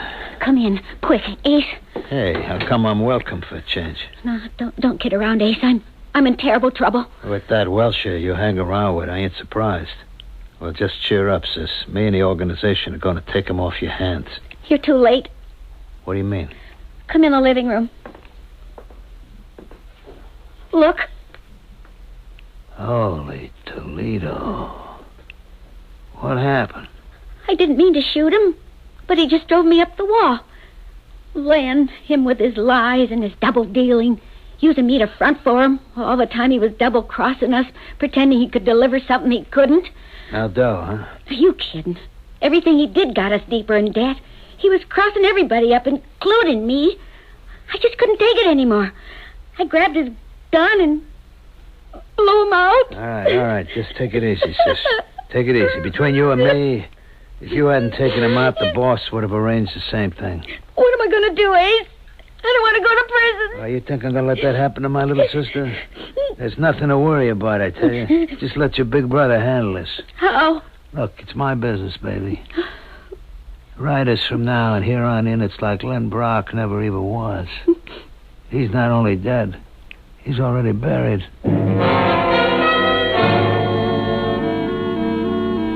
Well, that's the way it is, Phil. She's dead? Yes, before we could get her here to the hospital. I don't understand how it could be so sudden. Well, neither do I, son, but that's the way it goes sometimes. Man proposes and God disposes. Huh? Figure of speech. Well, I see you're smoking. Huh? Oh, yeah. Yes, well, I'm sorry to see you've started again. It's a bad habit. You should leave it to us doctors to drive nails in our own coffins. Oh, speaking of that, do you want an autopsy? Well, I'll leave that up to you, Doc. Well, thank you, Phil. If you don't think it's necessary... Well, why would it be? Well, just a matter of form. Whenever so much money is involved, it's a sensible precaution. And it helps to advance the cause of medical science. Well, like I said, you're the doctor. And, this here, I guess, is what you'd call the solarium. Oh, gee. It's also... Oh, so rich. Oh, an 8-room duplex, baby, and it is all ours. You think you can get away with this? What's to stop me? They won't know that you're not really Phil Henderson? They couldn't even guess, particularly when I remember to... Talk just the way my identical twin did. But suppose they ever found his body. After the organization took care of it? Oh, May, honey, that's the way they stay in business. They're the only ones who ever know where the body is buried. But if Ace or any of them ever saw you... Baby, Brooklyn is their territory. They don't move off the turf. Anyways, I'm lying low until the will is probated, and when we get our hot little hands on the dough, then we will be long gone. You're sure we're safe? Nobody ever saw us together. Nobody never knew there was twins except him, me, and you. We're home safe. Who's that? I don't know. Let's have a look. Oh, it's the doctor and some other guy. What do they want? We're going to find out. Well, if it isn't the good Dr. Clayton. Come on in. Thank you. Who's your friend? Detective Sergeant McGuire, the New York Police. You, Philip Henderson? That's right. I got a warrant here for your arrest on the charge of murder in the first degree. Murder? What are you talking about? Well, I should have known it from the first, Phil, but I couldn't believe that you would do such a thing, except you were the only one who could have. Could have what? You made 2 mistakes.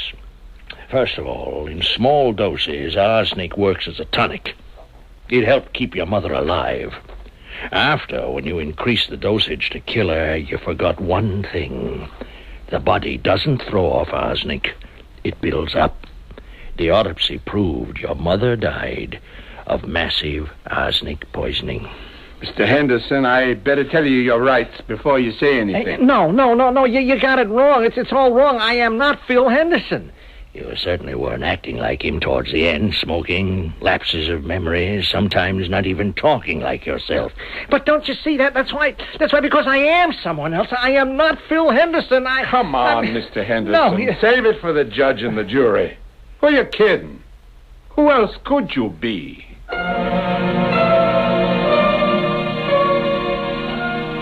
A desperate Len Brock faces his accusers, frantic to defend himself. But already, the sick knowledge has sunk to the pit of his stomach that he can't. His twin, his other self, is dead and buried. There is no way to prove that he is Len Brock. By his own action, he has made himself into his other half, Philip Henderson, who murdered his mother. I shall return shortly.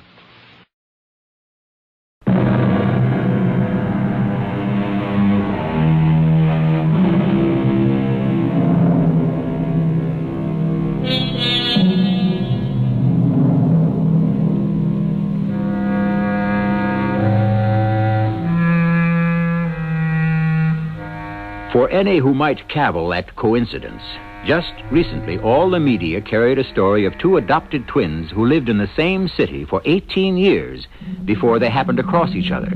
Naturally, nothing like our story happened to them, but truth once again was stranger than fiction. In their case, the publicity over their reunion unearthed a 3rd brother, identical to the other 2. There's no way fiction could ever top that. Our cast included Mandel Kramer, Earl Hammond, and E.V. Juster. The entire production was under the direction of Hyman Brown. This is E.G. Marshall inviting you to return to our Mystery Theater for another adventure in the macabre. Until next time, pleasant dreams.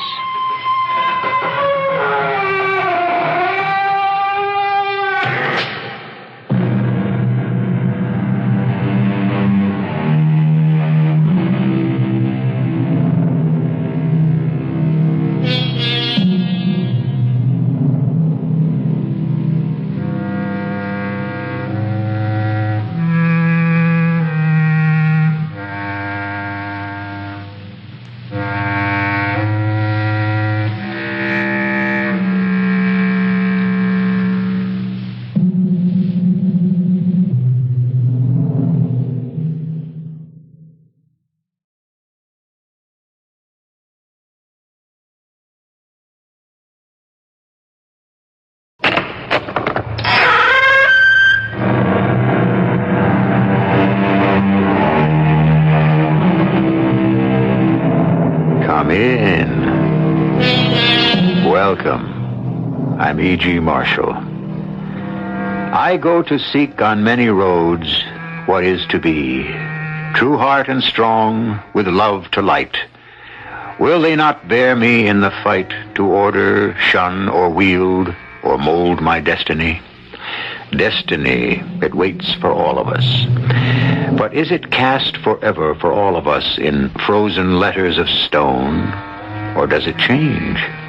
Can each of us change it?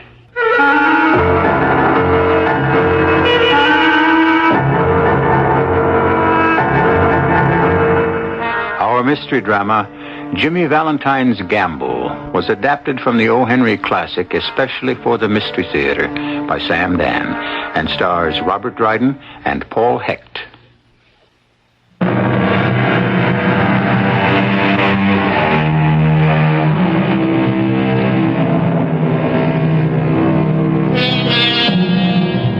This is a story by William Sidney Porter, or if you prefer, O. Henry.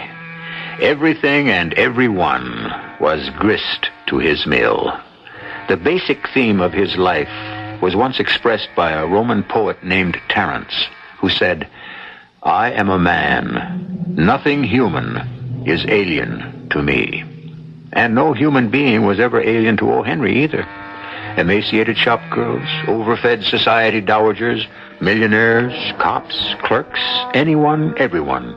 If you had the breath of life, you were one of O. Henry's people.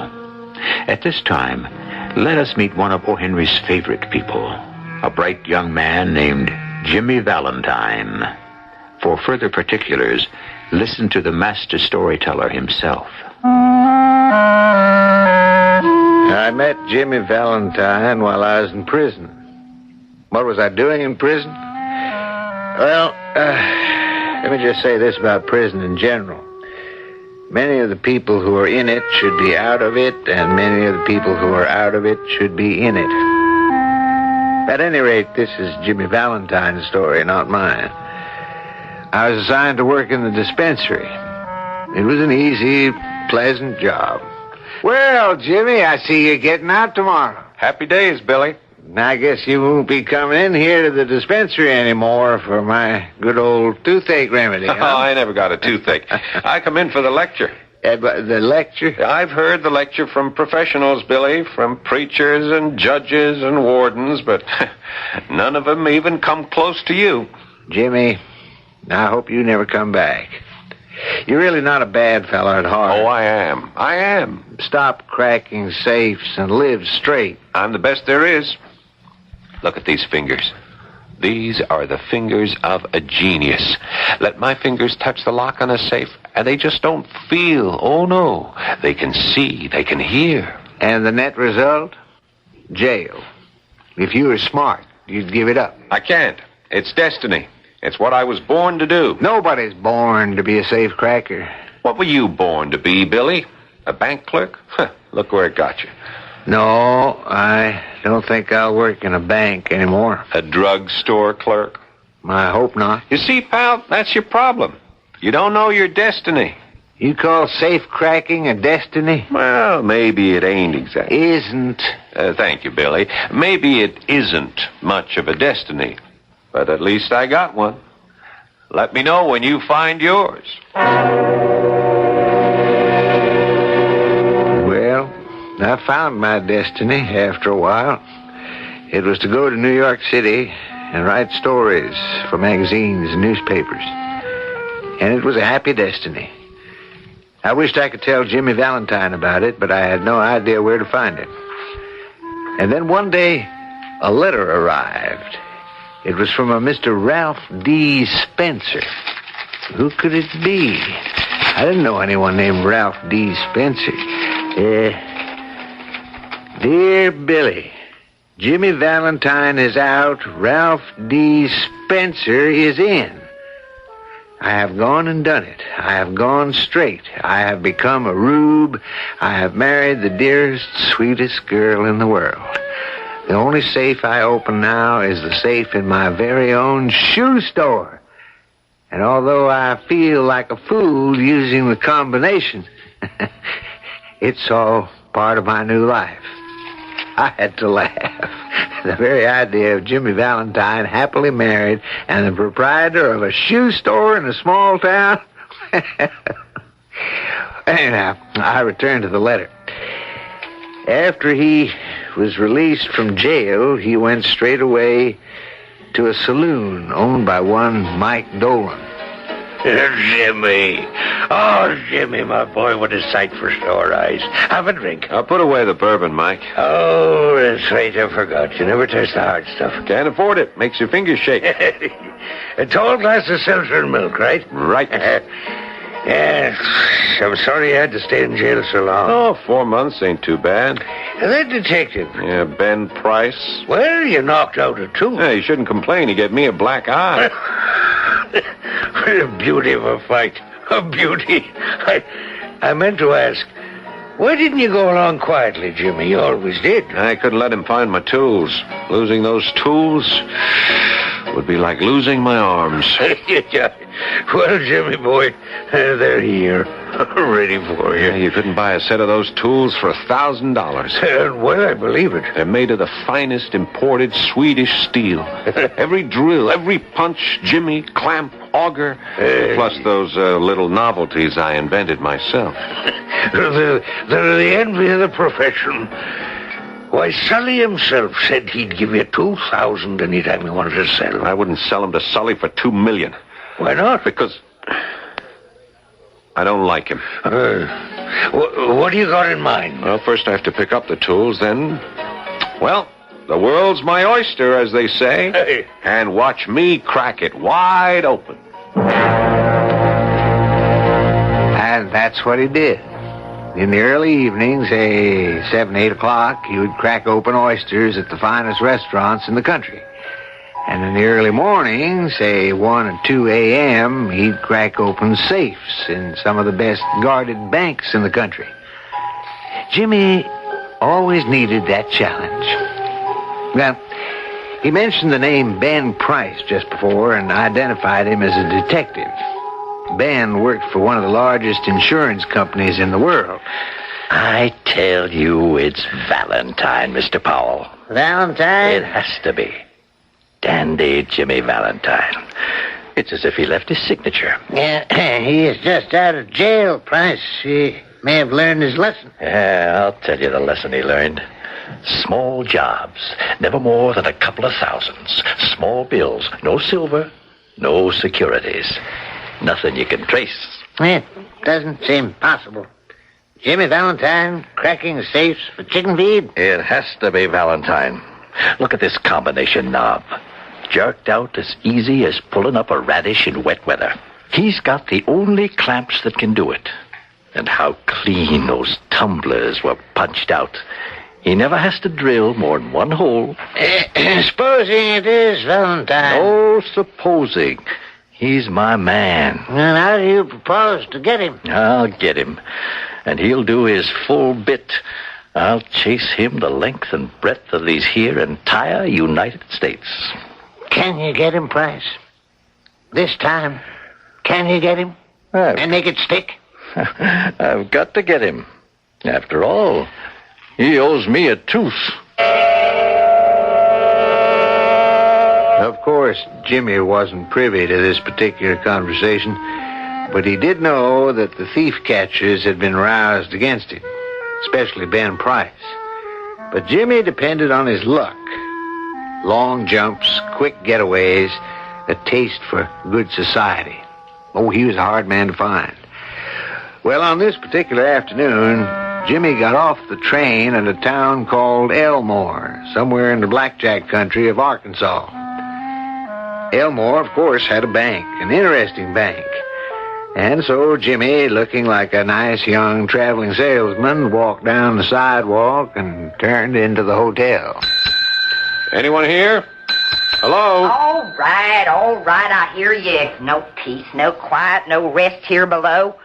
Well, sir, what can I do for you? I was thinking of engaging a room. Engage in? Well, all right. Private bath? Yeah. We don't have one. Bath is down the hall. I'll take it. Without even asking how much? Well, you look like a fair and a reasonable woman. Stop pulling Agatha's hair! Them two should have been born boys, more blame trouble. A room's $1 a day. Fine. I'll get Boy to carry up your bags. Jefferson? No, thanks. The bags are sort of heavy. Just as well. He's probably off sleeping somewheres anyhow. Mind signing the register? Oh, certainly. Ralph D. Spencer. Hey, we got some Spencers over at Frog Holler. Would you be kin? No, not that I know of. Just as well. Wouldn't let you have the room if you were. It's the most shiftless, no-account tribe. Well, Mercy's my name. Magnolia Sue Mercy. Agatha! You quit trying to choke me, Ellen! You planning to stay with us long? Well, that depends. On what? On the situation. Well, supper's served at 6 o'clock. Fried chicken, yams, black-eyed peas, greens, apple pie, and ice cream and coffee. Only 25 cents a day extra. Save you a place at the table? Well, I've always been a spendthrift. I'll have the drumsticks. That's 10 cents extra. Agatha! Don't you dare hit me, Ellen, on the head with that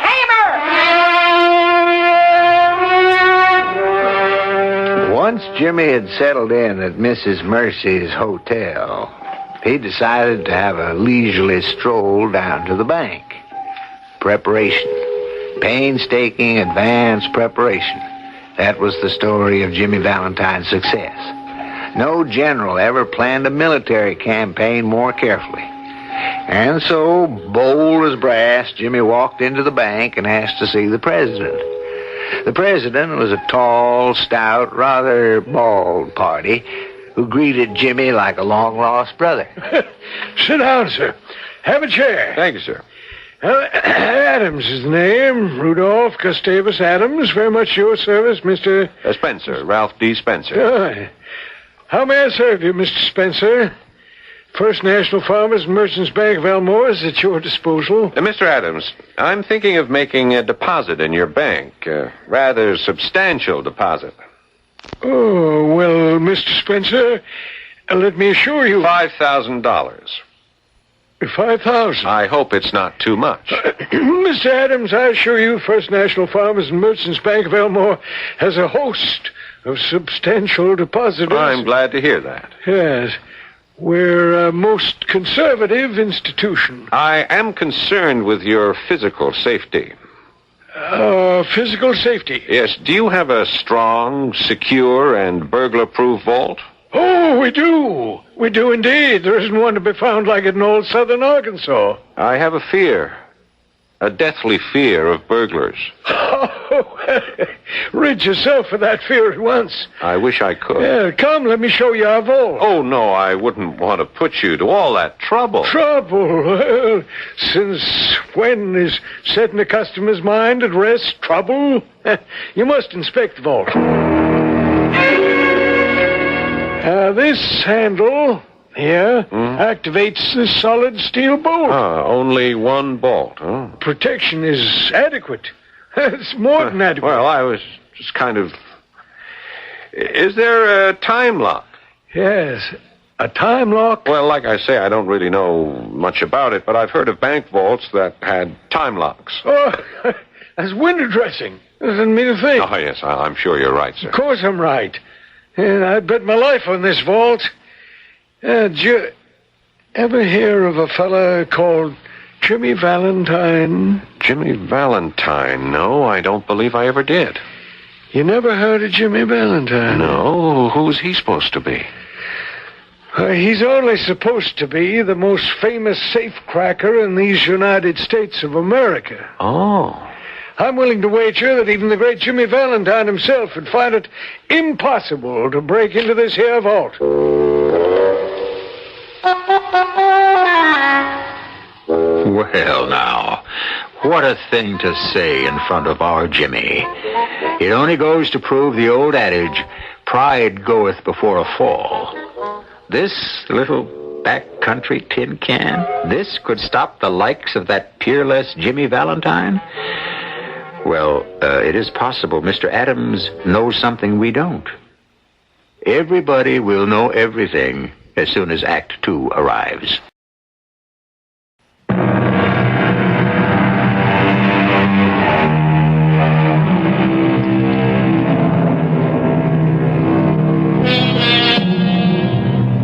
Dandy dapper Jimmy Valentine, the most celebrated safecracker of the age, is, as we say, casing a bank in Elmore, Arkansas. What Jimmy has no way of knowing at this point is that this will be his last job. He's telling the story in a letter to an old friend, a man he met while both were in prison, a fellow he knew as Billy Porter, and who the rest of the world came to know as O. Henry. Well, Jimmy's letter went on, the rube couldn't show me enough. Cracking this vault would be like taking candy from a very small baby. Billy, I was almost ashamed to do it, but it would be painless and fast. Anyhow, we go back to his office, and he's got a look on his face like the cat that just ate the canary. Poor sucker. Doesn't he know he's the canary? Mr. Adams, I am impressed. I knew you would be. I have such a feeling of safety. Yes. Well, then you will open an account with us? I won't rest easy till my money's deposited inside your vault. No, sir, it's the only place for me. You won't regret it. I'll telegraph my bank in Little Rock to transfer my money here first thing in the morning. Oh, Papa, I didn't know you were busy. Oh, come in, my dear.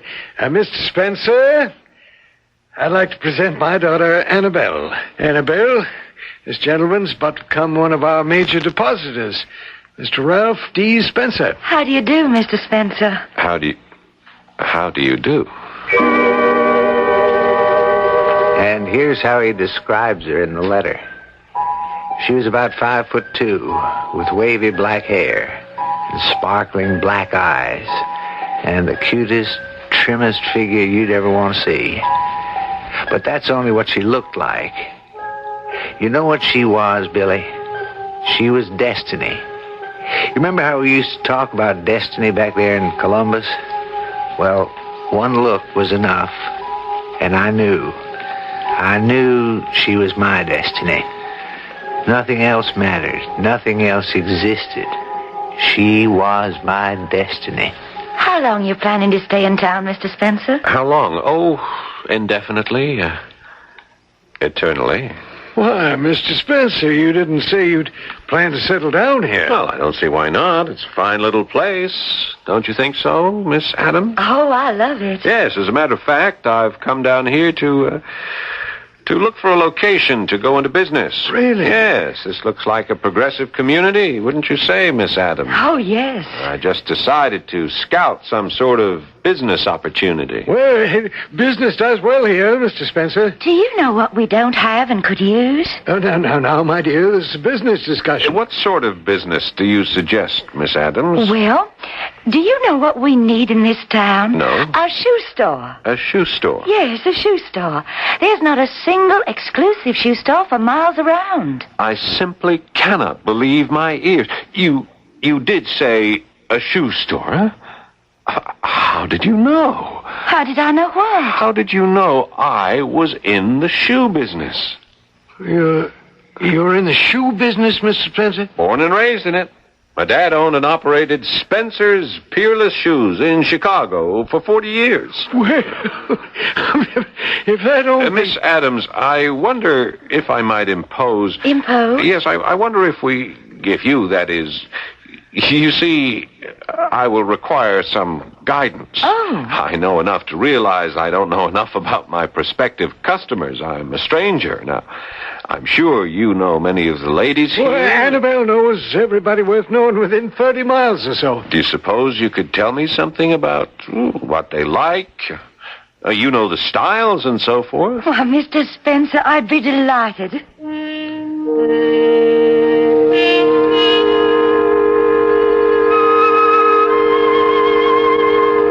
Now, let me see if I remember. Miss Brown likes a high heel. Mrs. Dawson is partial to... Mr. Spencer.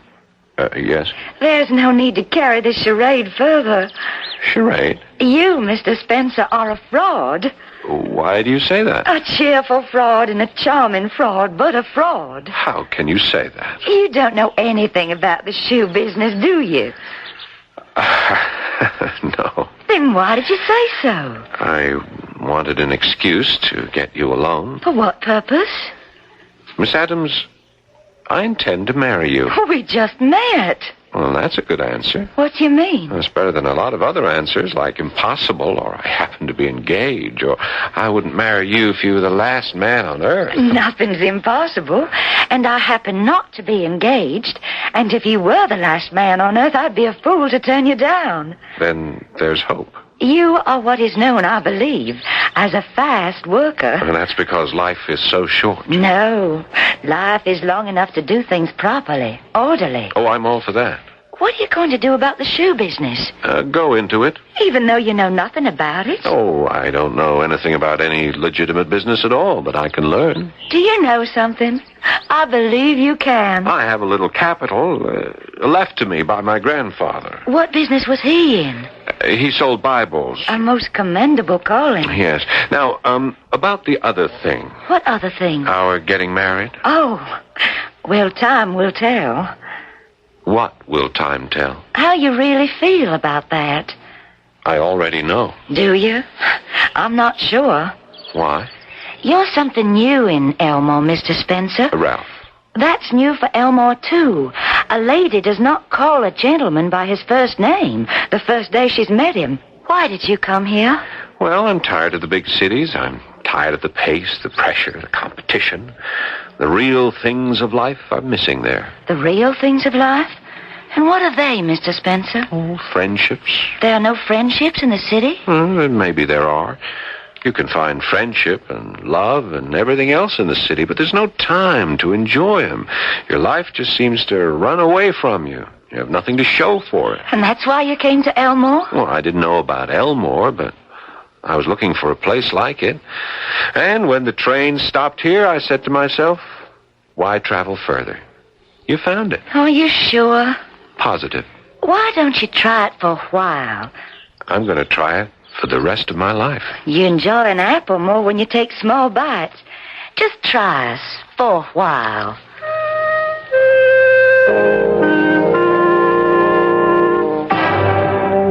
Well, Billy, his letter continued. I did have the $5,000, and the next day I put it in the bank. Her father's bank. It was a new experience, putting in instead of taking out. But all of a sudden, my life was full of new experiences. I'd opened a shoe store, and I'd become not just a shoe clerk, but a merchant. Can you tie that? After 3 months, I was even invited to join the Elmore Big Boosters Club. Gentlemen, I am honored to become a member of this civic-minded, progressive organization. What appeals to me most is the fact that the Big Boosters act like big brothers to youngsters who need advice and guidance and can therefore be saved from entering a life of crime.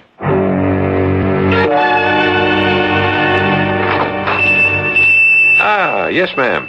What may I sell you today? Oh, Jimmy, I heard your speech was wonderful. Well... Papa told me. And when you spoke about saving youngsters from a life of crime, well, everyone was in tears. Well, I may have laid it on a little thick. Oh, no, Jimmy. Everyone could tell you spoke from the heart. I'd like to remind you of something. Yes? It's been 6 months. The day we met, I asked you to marry me, remember? I remember. And you said, Mr. City Slicker. Oh, I said no such thing. Well, you meant it. You said, Mr. City Slicker, try our ways here for a while and then ask me again. Well, I've tried it. And? Well, I've built a business. I've become part of the town. Part of this very small town. Yes, and I love it. Jimmy. I want to stay here for the rest of my life. With you. Jimmy, I love you. Well, Billy, that's destiny. And you should take my advice and try it for yourself. We decided to get married right away. But first, I had something to do. I had one little loose end to tie off. One link with the past that had to be broken. So I made a telephone call to an old friend. Hello? Mike, it's Jimmy. Jimmy, my boy. Yeah, you all right? Fine, Mike, fine. I was worried. Haven't heard or read a word about you in 6 months. Everything's fine. Are you sure? Yeah, Mike, I want to give you my tools. Jimmy, why? I quit the business. You quit the business? Oh, no. Tell me the sun quit shining and the rain quit falling, but don't tell Mike, me... I got a nice little store. You got a store? A little shoe store. Oh, no, Jimmy. And next week I'm going to marry the finest girl on earth. She's an angel, Mike. She loves me. Jimmy Valentine, married. The only life, Mike, is the straight one. I wouldn't touch a dollar of another man's money for $1 million. Jimmy, is this so? Mike, you're the only real friend in the whole world. Be here next Sunday. Where? It's a little town called Elmore, Arkansas. I want you to stand up for me. Will you do it, Mike? Well, sure. Great. Now, I'll make you a present of the tools. I should drop them in the river, but I can't. Oh, Jimmy, consider what you're doing. I've considered it. Can you be sure it ain't just a passing fancy? No, Mike, it's the real thing. Will you stand up for me next Sunday? Yes, but promise me you'll think it over, really think it over. After all, the good book says, can a leopard change his spots? That's a question that's puzzled the pundits since time began. Isn't it true that a man must cling to his essential nature? Yes, but what is a man's essential nature? All his life, Jimmy Valentine has been a thief. For the past 6 months, he's been honest and reputable. Which is the real Jimmy Valentine? You know you have to wait for the third act to get the answer. But you won't have to wait long. This is WBBM Chicago News Radio 78. Record cold again tonight. 10 degrees below now at Midway. 8 below at O'Hare. The wind chill factor 39 degrees below zero. Change of heart, change of plan, change of life. In midstream, in mid-career, a man suddenly reverses course. He sees a light. Once there was a man named Saul who lived in Tarsus who saw a light. A staid Parisian businessman named Gauguin saw another light. Now a young man named Jimmy Valentine has also seen a light. We know what that light is.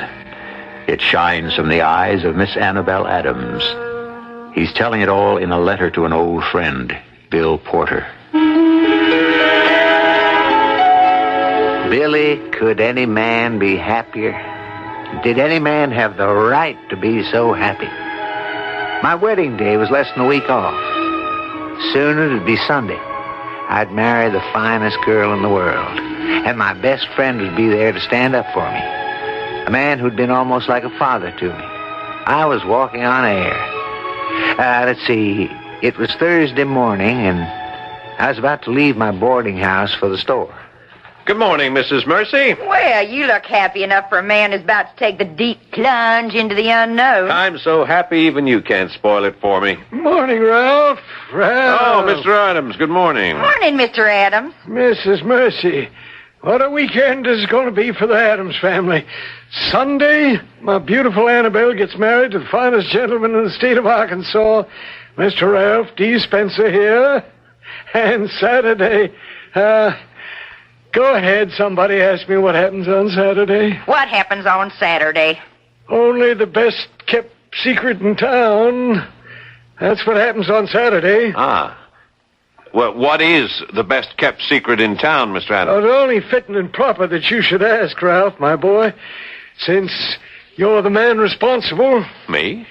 Think back, Ralph. Think back. The very first day you walked into the bank, you said you wanted to inspect the vault. Yes, I remember.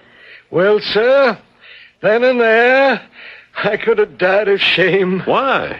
Looked like a good, strong vault. Oh, to you, 'cause you knew nothing about 'em.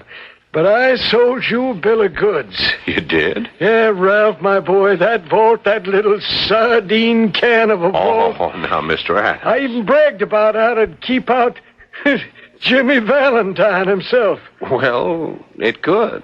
You're saying it to make me feel good. Well, I realize that you and all my customers deserve something better. Oh, really, Mr. Adams? And it's being installed right now. A new vault. A brand new vault. The latest, the strongest, the most burglar-proof vault in the whole world. We'll be ready on Saturday, and the whole town's invited to inspect it. We'll serve punch and cookies. Will you come, Mrs. Mercy? And perhaps it'll inspire you to open an account with us. Say you'll come. Well, I'll come for the punch and cookies. I can't promise anything else. I never read a letter that was so filled with sunshine. And I was so happy for Jimmy. But that was Thursday. Something was going on that night that Jimmy was completely unaware of. Something that threatened to destroy the beautiful picture he saw as the rest of his life. Jimmy didn't know about it till much later, but at that moment, some 500 miles away, a friend of his best friend who owned a saloon, was behind his bar as usual. Hello, Mike. Hey, do I know you? Yeah, but that's not the question. Well, what's the question? Do you want to get to know me better? Where's all this going? The penitentiary. You're headed there now. Oh, I am? What have I done? What have you done? Well, let's see. You're a receiver of stolen goods. Who says so? A lot of people. Mostly a friend of yours, Sully. Sully? We have evidence. Testimony. Enough to fill a whole encyclopedia. Well, what if you do? I think it'll add up to 20 years. You're 46 now. Oh, you'll get out at 66. Old, broken, good for nothing. On the other hand, I may not be going anywheres. All I have to do is make a telephone call. Why don't you? I think I will. You deserve to be put in your place. And I'll treat you to a drink or kick you out of here. Would you like to bet? Or what? Give me 2627. That it doesn't answer. That'll be the day. It sure will. Is it ringing? Yes, it's ringing. You still haven't taken the bet. I don't blame you. Well, Mike, why don't you hang up? He's not there. Who's not there? Big John. Your connection into the governor's office. What are you talking about? He's just been arrested. Big John. We've got him. Cold. You can't arrest Big John. Why not? The governor would never stand for it. Ordinarily. But the governor's been told he'll be allowed to finish his term if he keeps his hands off and retires from public life after his term is over. Next month. The governor... It was decided to avoid a scandal. Well, Mike... What do you want? I want Jimmy Valentine. I don't know where he is. If you don't know, you don't know. So you'll just do your full 20 years like a gentleman. I'm not a squealer. All right. I understand that. We got to start someplace. 7 years. Now listen, Bryce. Here's what you can expect. And it's the best deal you can get. And only because everybody wants Jimmy so bad. 5 years. Not a minute less. 5. That's a dirty business. Sure. He's like my kid brother. Abel was Cain's kid brother. Now look. He'll never know. Well, that's life, I guess. So where do I find him, Mike? Saturday was a beautiful day, and the whole town was in a festive mood. Everybody was crowded into the bank, laughing and talking and marveling at the great new fantastic bank vault. And so, ladies and gentlemen, there's nothing like it this side of Little Rock. This massive stainless steel door is fastened into place by 3, now count them, 1, 2, 3 solid steel bolts, which are thrown into place by this single handle. The crowning feature is this lock. This patented time lock. Only time can unlock this door once it's shut. You set her, and I'm going to now set her for 9 o'clock Monday morning. And a half hour from now, we close the bank for the day. We'll close the door. And no one, I repeat, absolutely no one will be able to open her again till 9 o'clock Monday morning. Oh, Ralph, I'm so happy. And look at Papa. It's such a wonderful day for him. Yes, there are going to be wonderful days for everybody. Hello, Mr. Spencer. Do I know you? Of course. Don't you remember me? I'm the fellow with the missing front tooth. Could we talk in private? Would you excuse us, miss? Of course. Well, Jimmy, how do you want to do it? I don't know what you're talking about. Big John's out of the picture. The governor's in a straitjacket. This time, you'll get a fair trial. Now listen, Price. And the burglar tools. That'll be the icing on the cake. You'll have to find him. We'll find him, Jimmy. We'll turn the town upside down. Never. Not where I hit him. You're not grinning so strong now, are you, Price? Okay, go ahead, arrest me. But you don't have a thing to take to trial, and you know it. I'll find those tools. Ah, come on, Price. I know the law as well as you do. You just can't find them. You have to prove they're mine. You have to find them in my possession. I didn't wait this long and come this far to fail now. Okay, Price. If you'll excuse me. What is it? What happened? Open the vault. What happened? Agatha, she pushed little May Ellen into the vault and turned the handle. Oh, no. Oh, my baby is inside. Agatha pushed her in. Open it. No, wait a minute, everybody. I can't open it. It can't be opened till 9 o'clock Monday morning. Oh, she'll die, my precious darling. She'll die. Oh, my God. Oh, do something. There isn't anyone who can do anything. The lock, it won't open. Oh, no. 9 o'clock Monday morning. It won't open. There isn't enough air in there. She'll die. Please, I don't know what to do. Ralph? Oh, Ralph, is there anything that can be done? If anyone can think of something, you can. I don't know. Oh, Ralph, think of something.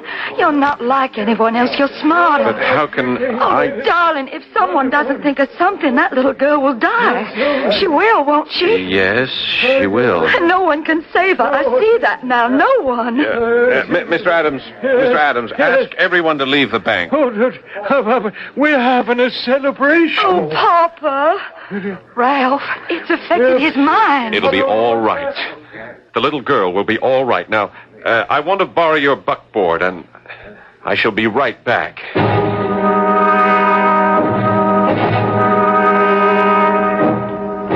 What he did, he went to the secret hiding place. He returned with the hidden bag of burglar tools. There was a crowd outside the bank. I will need a gentleman to assist me. You, sir. I'll be happy to. Well, come with me, then.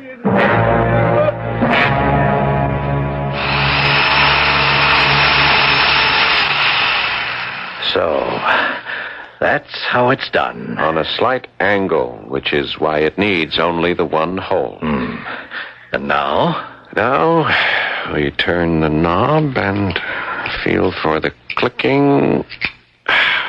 See? And now, we just swing the door open. I wouldn't have believed it possible. The little girl. Oh, she's all right. She just fainted.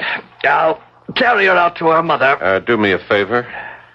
Take the tools and wait for me in the buckboard outside. I want to say goodbye to someone. Of course. He's got my little girl. Here you are, Mrs. Mercy. Agatha, my precious little Agatha. Ralph, you went and done it. Ralph, you're a great man. Oh, Ralph, darling, you're wonderful. And I have to go away for just a little while. What are you saying? I have to go with that gentleman. Go? Where? For how long? Tomorrow's Sunday. Please, darling, you'll understand after a while. Understand? What will I understand? Sir, would you come over here, please? I'll get to the bottom of this. Where are you taking my fiancé? All right, Price, let's just get this over with. Huh? I'm sorry. Sorry? About what? Well, I carry a pretty good line of shoes, but old Ralph Spencer here, he's tough to sell. And I had my trip for nothing, looks like. Price, what are you talking about? Looks like I was mistaken all along. Giddy up! Darling, who's that man? I never saw him before in my life. And I don't think I ever will again.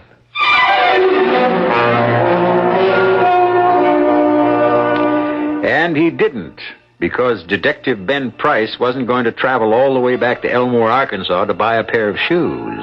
Now, don't you travel even so much as an inch, because I intend to return in just a few short minutes.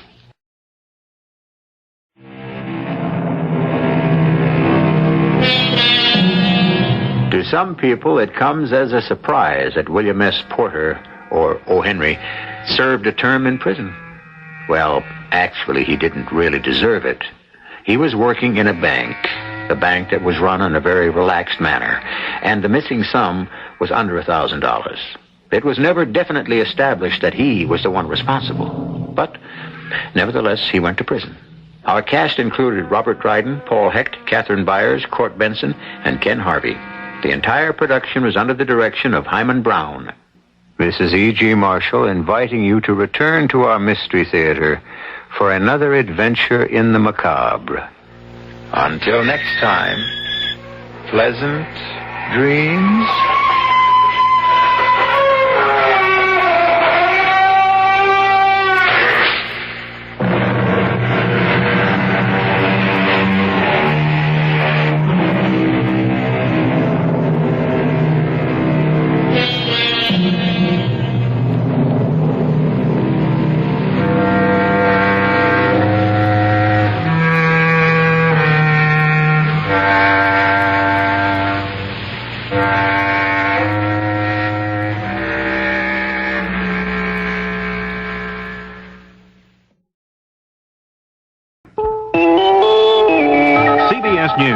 The American Civil Liberties Union in Utah has found a judge with whom to press a last-minute appeal, a final attempt to prevent the scheduled dawn firing squad execution of Gary Gilmore. I'm Mike Stanley reporting on the CBS Radio Network. With the latest on the Gilmore story, here is CBS News correspondent Richard Wagner at the Utah State Prison.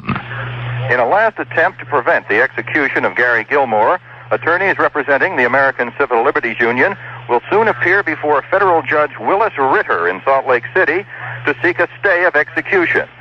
The lawyers will argue that the Utah statute, which does not require a mandatory appeal of the death sentence, is unconstitutional, and taxpayers' money cannot legally be used to carry out a sentence under a law which may be contrary to the Constitution. How Judge Ritter might rule cannot be predicted, but he's known for his unusual rulings. Richard Wagner at the Utah State Prison. Outside the state prison, about 40 anti-capital punishment demonstrators are staging an all-night prayer vigil. Inside, Gilmore is reported calm, being quoted by one of his attorneys as saying, "I've received a gift, and that I know when I'm going, and that I can make plans." Gilmore also was reported to have been happy that U.S. Supreme Court Justices Byron White and Harry Blackmun rejected Sunday appeals to stay the firing squad execution. 2 Americans face a potential death sentence should they be convicted of spy charges being lodged against them by the FBI. Pete Moraga of CBS radio station KNX in Los Angeles has that story. Robert Gebhardt, assistant director in charge of the Los Angeles FBI office, has confirmed that the 2 men, Christopher Boyce and Andrew Lee, will be charged with conspiracy to commit espionage against the United States. Gebhardt says the event that led to the arrests originated in Los Angeles late last year. November of 1976, Lee and Boyce met in a motel room in Los Angeles, reviewed some photographs, documents of TRW that Boyce had in his possession. They photographed the documents, and Lee was to make the delivery in Mexico City in early January 1977. Gebhardt says the material dealt with rocket design from TRW Incorporated, where Boyce had worked as a security clerk. He would not go beyond that in view of the fact that a trial will be taking place. This is Pete Moraga for CBS News, Los Angeles. CIA Director-designate Theodore Sorensen goes before the Senate Intelligence Committee on Monday for ratification hearings. Several members of the committee, distressed by Sorensen's handling of classified material from the Kennedy administration and lack of experience in the intelligence community, reportedly asked President-elect Carter to withdraw the nomination. But Mr. Carter Sunday reaffirmed his confidence in and support of Sorensen. Mr. Carter received an emotional send-off from friends and neighbors Sunday at the Plains, Georgia Baptist Church. Hundreds of tourists also flocked to the town where the president-elect was preparing for this week's change of address to 1600 Pennsylvania Avenue. At that address, the White House, President and Mrs. Ford returned Sunday night after a weekend relaxing at the Camp David presidential retreat in Maryland's Catoctin Mountains. Still pending before he leaves office on Thursday, major decisions on Vietnam amnesty and the lifting of gasoline price controls. A White House spokesman said Mr. Ford would act on those matters, but could not say precisely when. The semi-official Cairo newspaper Al-Ahram reports in Monday editions that the presidents of Egypt, Syria, and Sudan will hold a tripartite summit in Khartoum next month. The paper does not report what is to be discussed, but Arab sources told the Reuters news service that one topic could be the possibility of Sudan's joining a newly created, unified Egyptian-Syrian political command or another form of close coordination. Last July, a mutual defense pact was signed by Presidents Anwar Sadat of Egypt and Yafa Namiri of Sudan. A series of avalanches in the eastern French Alps this weekend claimed the lives of 4 skiers. Police reported several others seriously injured when trapped by falling tons of snow. In the United States, another storm sent thermometers shivering lower across the Midwest on Sunday, sweeping toward the Northeast, where frozen harbors, lakes, rivers, and piled high snow already have made for an unusually Arctic-like environment. Some of the most severe weather reports came from Wisconsin, where lows of 25 below zero were common, with a wind chill index of 65 below. The National Weather Service described that as dangerously low, warning frostbite could result from only a few minutes exposure. Mike Stanley, CBS News.